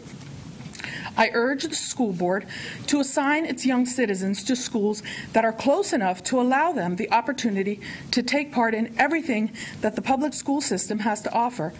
After-school sports and clubs shouldn't be a privilege available only to the kids who live nearby or who have a stay-at-home parent available to battle traffic for an extended time to pick them up. Thank you.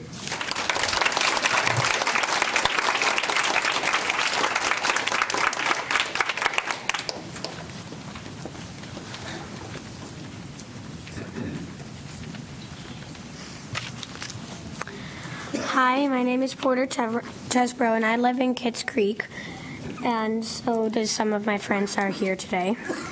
Let me start off by saying that none of us want to be here tonight. And I'd rather not be here between homework and swimming. This is only one of my free weeknights, but I think this issue is important. I think Kitts Creek should be assigned to closer school. Next year, I'm going to have to travel 14 miles to my middle school and back to my middle school. And there are several middle schools much closer.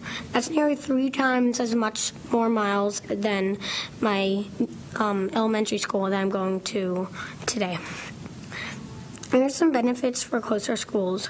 First, if there was a closer middle school, then I would have to spend less time on the bus. This gives me more time for school, sports, after-school activities, and homework. A second, I'll have closer bonds with friends. I'll have friends that all live near each other and they live in the same in the same neighborhood. I would prefer to go to school with my neighbors because I know them better. And third, my last one is parent involvement. My parents are both in PTA, and they can't be as involved as much more activities at East Cary once I go there than the closer middle schools. I'd like to have a closer middle school assigned to to Kitts Creek so I can have more time with my friends, or not more time. More of my friends will go to the middle school that I'll be going to, and my parents will be involved with more school activities, and all of these things will lead to a much stronger community in Morrisville. Thank you.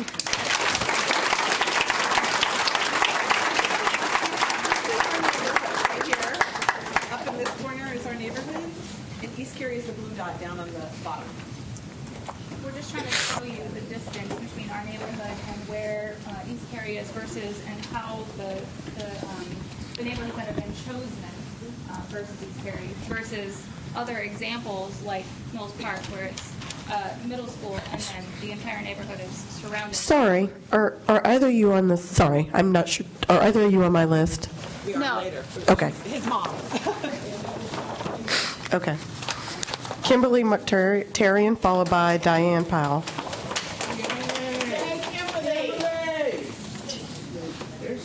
Come on, Kimberly. Remind them of our bus travels 30 and 40 miles Hi, good afternoon, good evening to the board members and to the Wake County at large. My name is Dr. Kimberly Muktarian, president of Save Our Sons, and tonight I want to address how we as a community address school violence, school shootings, school violence. And I've heard over the past few weeks the reiteration of what we should be doing to create school safety. Since Parkland, Florida, we've heard many different solutions, from arming teachers with guns, from having therapists and psychiatrists, and just loading our system with services. Let me make this clear that we do not have school shootings, and I do appreciate the fact that you would want to prevent. But in the manner of African American males who do not do school shootings but may bring a gun to school, they are targeted for fighting, and that is their choice of violence. How are we dealing with them? Are we giving them mental health? Are we giving them psychiatric health? Are we talking about they need more therapy? Let's be clear that the guys that may bring a gun to school want to be suspended. They will not be retaliating. They don't want to be valedictorian. They don't want to be your salutatorian. They just don't want to be tolerated. They don't want to be here. And if they could escape with the NBA, if they can get on your NBA teams, they wouldn't come to school at all. So let's be very clear here. Who are we protecting? Again, who are we protecting? And we must have this conversation when we say school violence, because our violence is not the same. And if we're going to be very honest about it, we don't want to dump funding for one thing and get the outcomes of others when we have more SROs who will arrest and provide a sentence and a prison sentence and a record for African American males. We do solicit that you provide for us IEPs, the type of IEPs that cause our young people to struggle, that cause our people not to want to be in school. Please provide race and gender 504s. We will be asking for that directly from the school board. And please stop suspending them for disability. Thank you.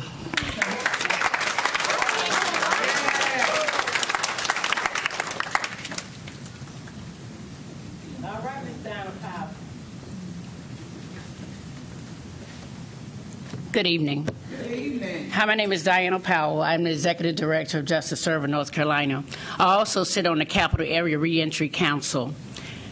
As I stand before you, I feel a bittersweet. I'm happy for the students that got rewarded for the Valedictorian, but I am so sad because I only saw one black African American. Something is seriously wrong. And when I sit on the Capital Reentry Council, as I work with individuals that are reentering back into our society and bringing resources to them, and I look on the front end, how can we prevent this? We have to start somewhere, and we have to start within our school system, because there is a thing, such a thing is called school to prison pipeline. I encourage you, as you work your budget out, don't forget about prevention, because we're spending a lot of money already on reentry. Thank you. Have a good evening.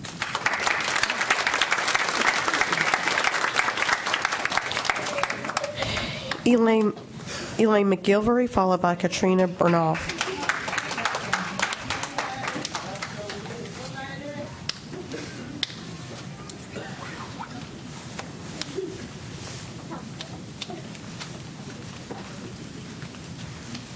Good evening. My name is Elaine McGilvery. I am so grateful that I'm able to speak tonight. I am a very proud mother of twins that go to East Garner Magna Middle School. I'm a very proud mother of a graduate who had to leave here. He's 29 now, but he went through a lot, and I had to send him with his dad, and I feel we shouldn't have to go through that. And right now, my son And I am speaking about, I'm standing here in the gap for a lot of black young males who are being neglected.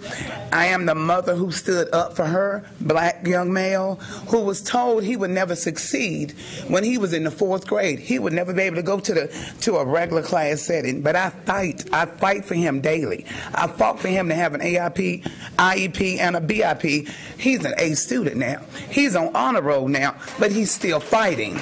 He's still fighting because he's having to be held accountable when people are not following his IEP. People are not following his BIP, and I'm talking about an administration at East Garner Magnet Middle School.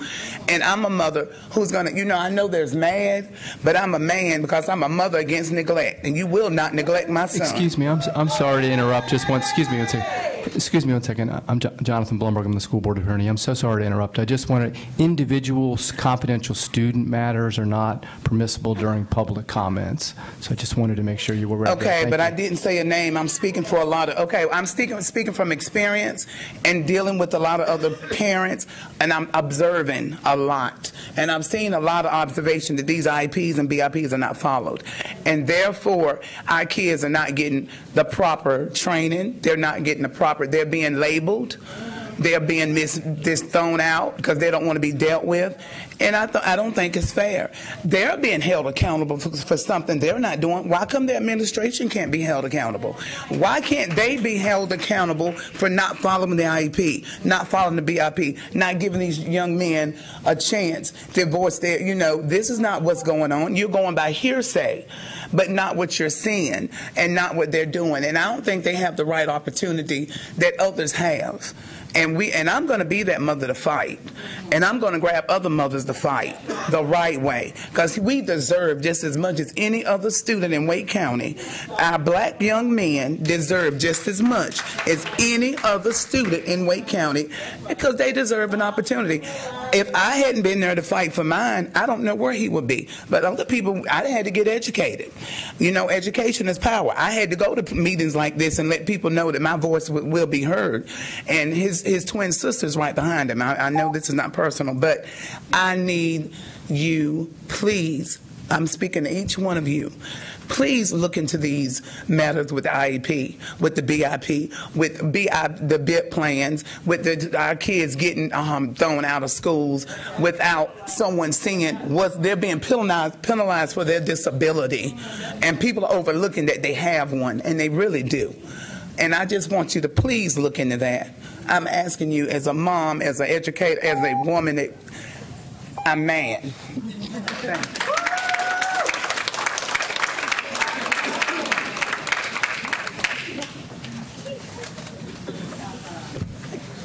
Good evening. I'm Katrina Buranov. I'm sorry we spoke out of turn. I apologize for that, Madam Chairwoman. This is my daughter, Layla. She's at Carpenter Elementary, and she's a rising 6th grader. 2 weeks ago, we went to East Cary Middle School for the IMP Academy, and it was between 6 and 7:30. I left the house shortly after 5, and we got there late. East Cary is a great school. My neighbors are really satisfied with the education their kids are getting there. This is nothing to do with the quality of education at Wake County Public Schools. This is to do about proximity. And no one has really said tonight about geography. And I know a lot of you do not live in Morrisville or Cary and may not know that part of the county very well. The neighborhood that we live in, Kitts Creek neighborhood, is very far north Morrisville. The Durham and Wake County line used to be visible from my master bedroom window since before more houses were built. Our neighborhood is located immediately north of 540 between Davis and 54. If anyone's familiar with the Walmart and the Sam's Club at 540 and 40, we are just slightly west of that.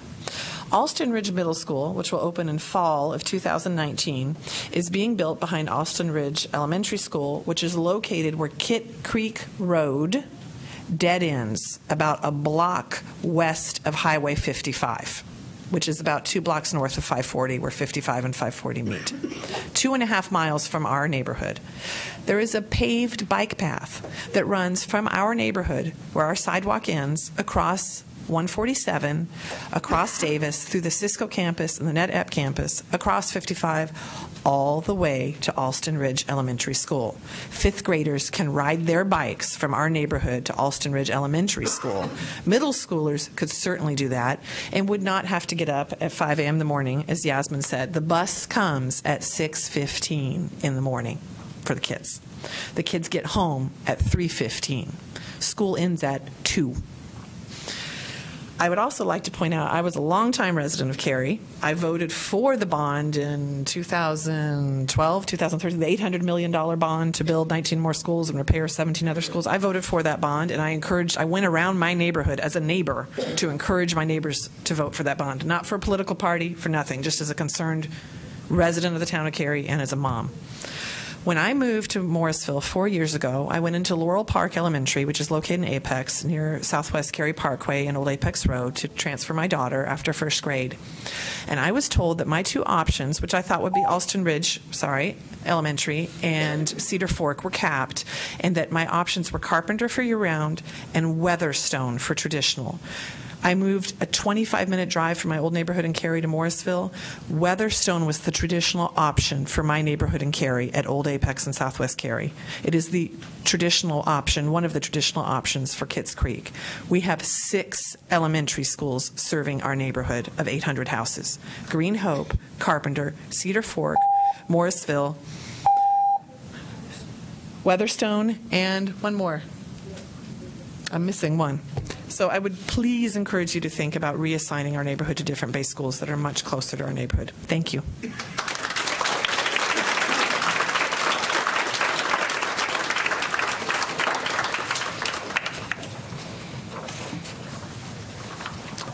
I'll now entertain a motion to approve the consent items.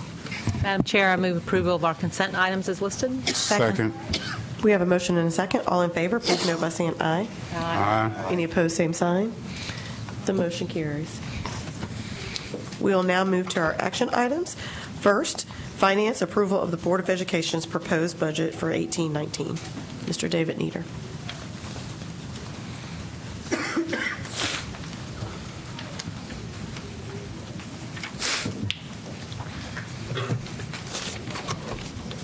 Good evening, Madam Chair, members of the board, and Superintendent Burns. The superintendent's proposed 2018-19 budget was presented to you on April 10th, and since that time, you've asked questions about the budget and staff has provided you responses. You've conducted a public hearing on the budget, and since this afternoon and prior to, you've now held 2 complete work sessions discussing the budget. The superintendent's proposed budget requests an increase in county appropriation of $58.9 million. Of that amount, $48 million keeps us in place. $48 million funds growth, program continuity, inflation, and legislative impact. It does not fund moving us forward. The remaining amount of the increase requested in the superintendent's proposed budget, $11 million, funds modest improvements primarily within the areas of school support for social emotional learning and AIG student funding. At this time, the board has not directed the superintendent or staff to make any changes to the superintendent's proposed budget. So, at this point, I'll ask for the board's consideration of approval of the superintendent's proposed budget, or ask for direction for changes to be made so the board may move towards approving their proposed budget that in turn will go to the county commissioners. Thank you, Mr. Nieder. Mr. Fletcher. I would like to move adoption of the superintendent's budget as the school board's budget request to the county. Second. We have a motion and a second. Any discussion?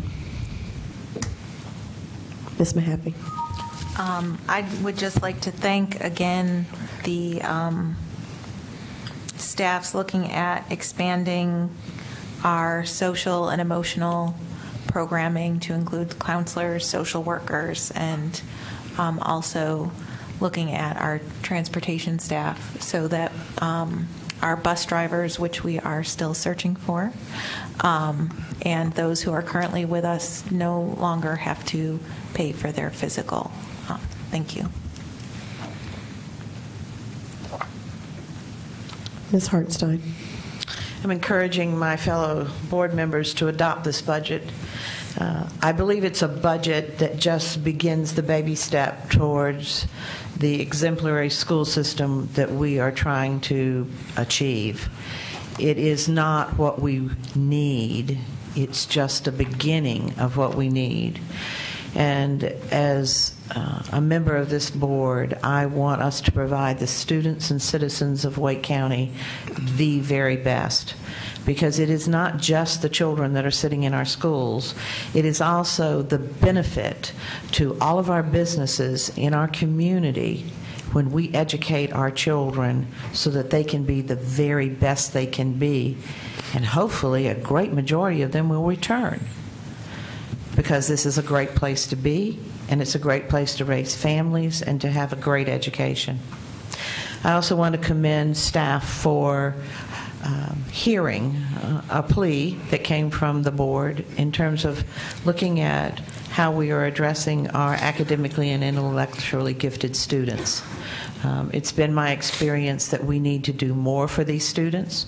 We need to do more for our special education students. We need to do more for our intervention. We do need our counselors.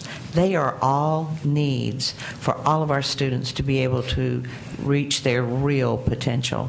And so with the work with the AIG and a focus on K-2 means that we're going to meet children the day they walk into that classroom, as some of them actually walk in as 4-year-olds and turn 5 within a week.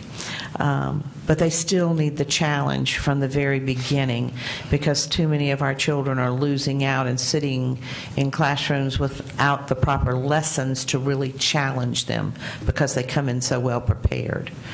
So I'm just really delighted that we have it's not a lot, it's $3 million. That's just not a lot.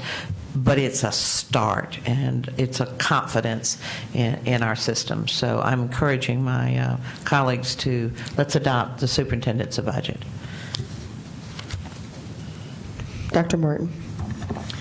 Thank you. As people know from work sessions, I've been, looking at this budget as fiscally carefully as I can, looking for, where we might moderate and change. I will gladly support this budget, because I think staff and the superintendent have done an outstanding job looking for needs. This is not a luxury budget by any stretch of the imagination. This is a subsistence budget. But I also want to commit that in voting for this budget, I will continue to, and I hope as a board we can more carefully articulate specific legislative asks. Because it's easy for us to sit here and say the state isn't funding X or the state isn't funding Y. Some of the responsibility is the state, some of the responsibility is local. Interestingly, in light of some stuff that's going around social media right now, maintenance of our facilities is the responsibility of local bodies. And it's not that the school system doesn't want to fund the maintenance, it's that we still can only take care of cleaning schools basically every other day. And we have about 10% of our square footage that's 40 years old or older without major renovation. Our backlog of repairs and renovations is high. That is a local cost. We will advocate hard for that. But I think we also need to be very careful and explicit in some of our legislative asks. I think we need to very clearly make a legislative ask for class size issues. Like we heard tonight, if there are 24 children, we must have 2 classrooms. There are 2 teachers. That's being funded at a rate of 12. Or we have to pay for 12 to 1, even though we're funded at a rate of 20 to 1. So that's an unfunded mandate. We've got to go to the legislature with a very clear case on that, because if we go over by 1, based on this new legislation, that means somebody has to absorb the cost. And that's not what should happen, so we need to go to the legislature on that. We need to very clearly go to the legislature on the AIG funding. I very much approve and am pleased with the revision to the AG proposal. I think staff, thank you. You did a very good job on that. But right now, we've got about $1,300 per student. That sounds good, except for the fact that we're capped at only 4% of Wake County students getting those dollars. 17% of Wake County Public School students are currently identified as AIG, and we know that there are a lot of students, particularly minority students, who are not identified. So that means more than 17% of our students are AIG, but only 4% get that ratio. We must go to the legislature, and I argue going with our county commissioners, to up that. We should fully fund. We're not going to get that all in one time. I would suggest that even in this short legislative session, we ought to try to at least double that cap, to go from 4 to 8, and that would still be under half of the currently identified students. We need to do the same thing with our special ed request. The special ed per capita funding that we heard, that formula has not been changed since the early 90s. The cost has gone up since then. There was at least a slight increase in the cap so that it's now 12.75% instead of 12.5%. That covers a majority of our students, but we still have more students than meet that cap. But that dollar value has not changed since the early 90s. That needs to be on our legislative agenda to work together with the commissioners to try to address the costs that should be being paid by the state. Likewise, the counselors, social workers, that is an issue that shouldn't just come from local dollars. We need to go together with the state. We're asking for a mere $5 million with a clear acuity model as to how that will be spent. That is basically putting one person in 1/3 of our schools. That will not address the needs that we all know are here. We've got to work some locally on that, and we've got to work with the state to address that. The final thing I'll note is the hold the principals harmless issue. That hold the principal pay harmless issue costs about $300,000. That was covered in this year's state budget. That goes away. And therefore, that's being forced onto, we either have to ignore it or pick it up as a local appropriation. These are about 5 issues that I believe need to go onto a clear legislative agenda. I hope we can work in partnership with the county commissioners to go to the state with specifics as opposed to just a general, hey, our needs aren't being met, because I think that's the only way we're going to move forward to actually address real needs. And again, these are still needs. This isn't getting to where we should be to be an excellent system, but these are ways that I believe we need to work to address the needs of all the students here in Wake County. Thank you. Ms. Cash. I'll be brief, but just to piggyback on that, I just want to also say that we just went on an intercity trip to Seattle with 150 business leaders of this community and elected officials. So I am going to challenge those business leaders that went around Seattle with us and said, whoa, we've got a bargain in Wake County, and we take it for granted. So not only, Dr. Martin, do I want our commissioners and our school board to go to the legislation with a clear message, I want our business leaders in this community to be there with us as well. Ms. Kushner. Thank you, Chair.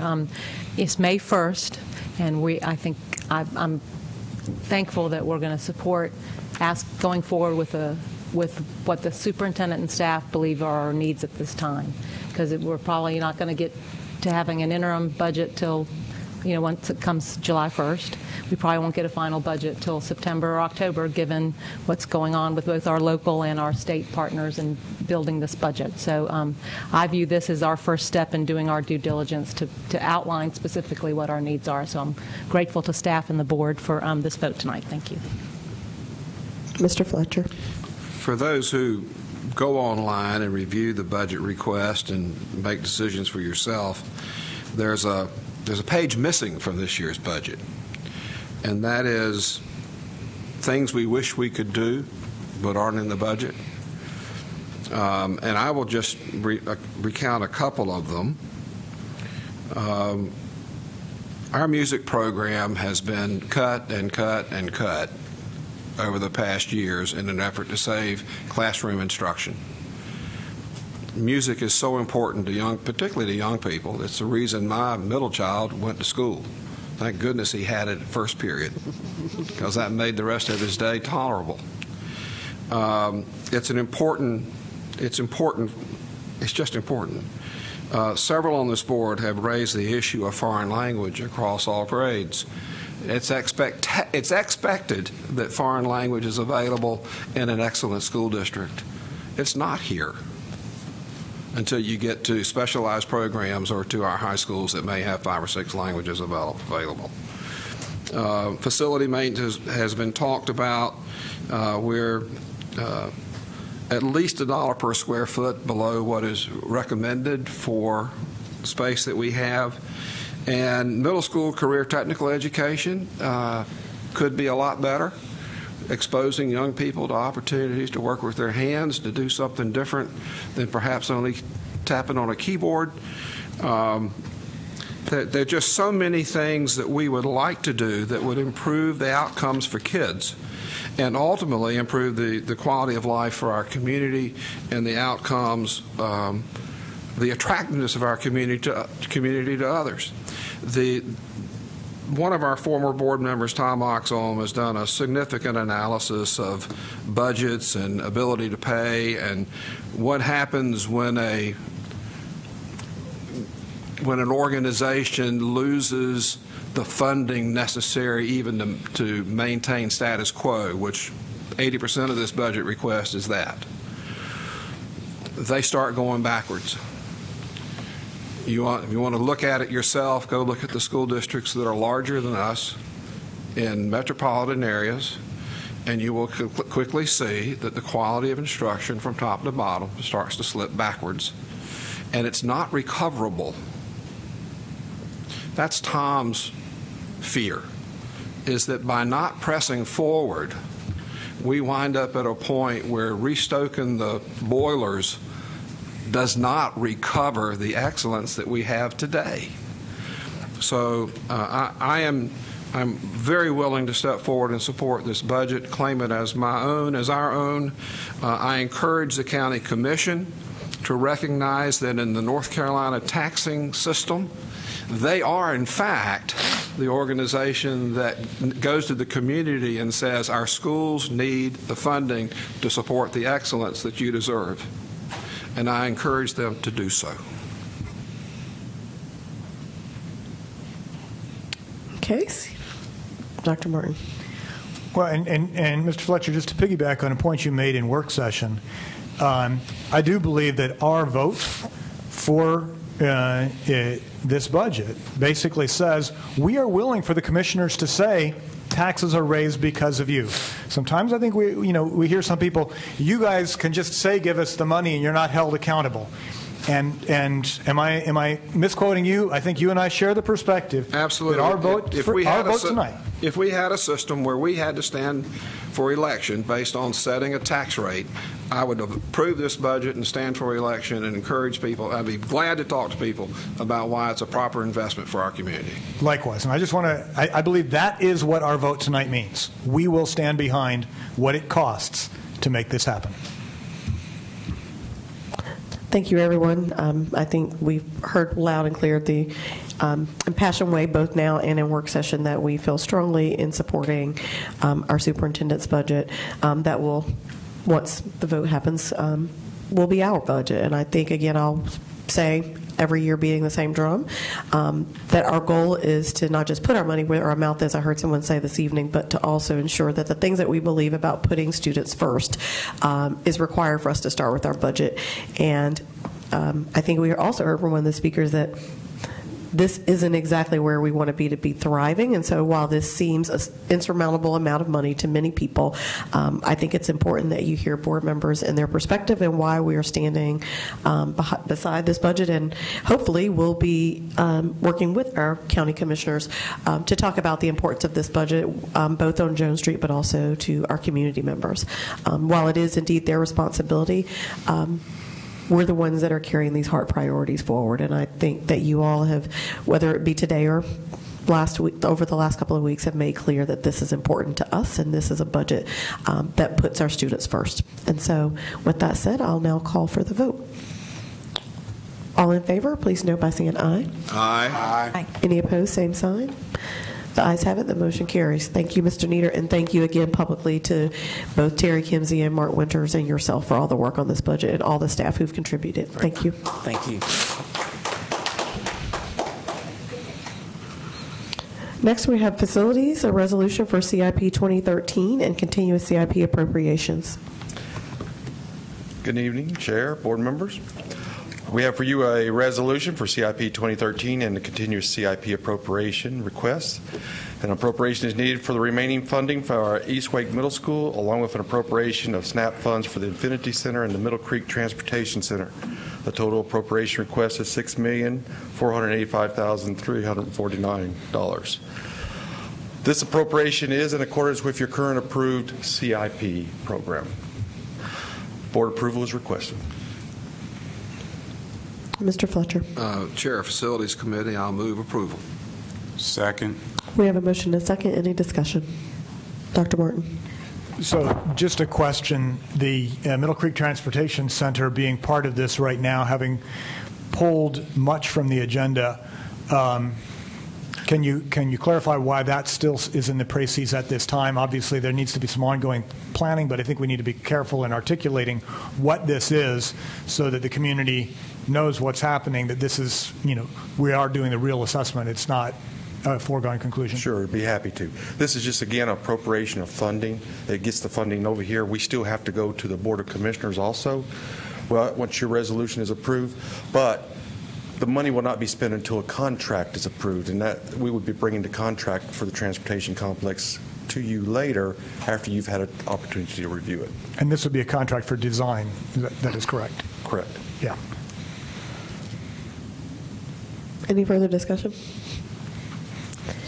Hearing none. All in favor, please note by saying aye. Aye. Any opposed, same sign. The motion carries. Thank you, Mr. Desiremore. I will now entertain a motion to return to closed session. Yes. Sorry, thank you. Move to return to closed session for. Madam Chair, I make a motion to approve the human resources recommendations as presented to us in closed session. Second. We have a motion and a second. All in favor, please note by saying aye. Aye. Any opposed, same sign. The motion carries. And come back out. Okay. Yeah.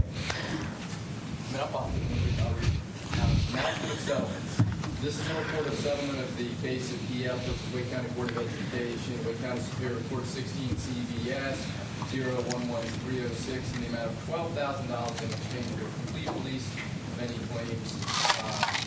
The second, this is a report of a settlement in the amount of $17,096 in the matter of Hester versus Wake County Board of Education, Wake County Superior Court 17 CBS 013347, again in exchange for a full release of liability. And finally, this is a report of a settlement in Marlowe versus Wake County Board of Education, matter 17 CBS 3607 in the amount of $65,000, again in exchange for a full release of liability. Madam Chair, move to approve the settlements just articulated by the attorney. Those have already been approved. Okay. Then move to go into closed session for the items previously stated. We have a motion and second. All in favor, please note by saying aye. Aye. Any opposed, same sign. Hearing none, we will now return to closed session.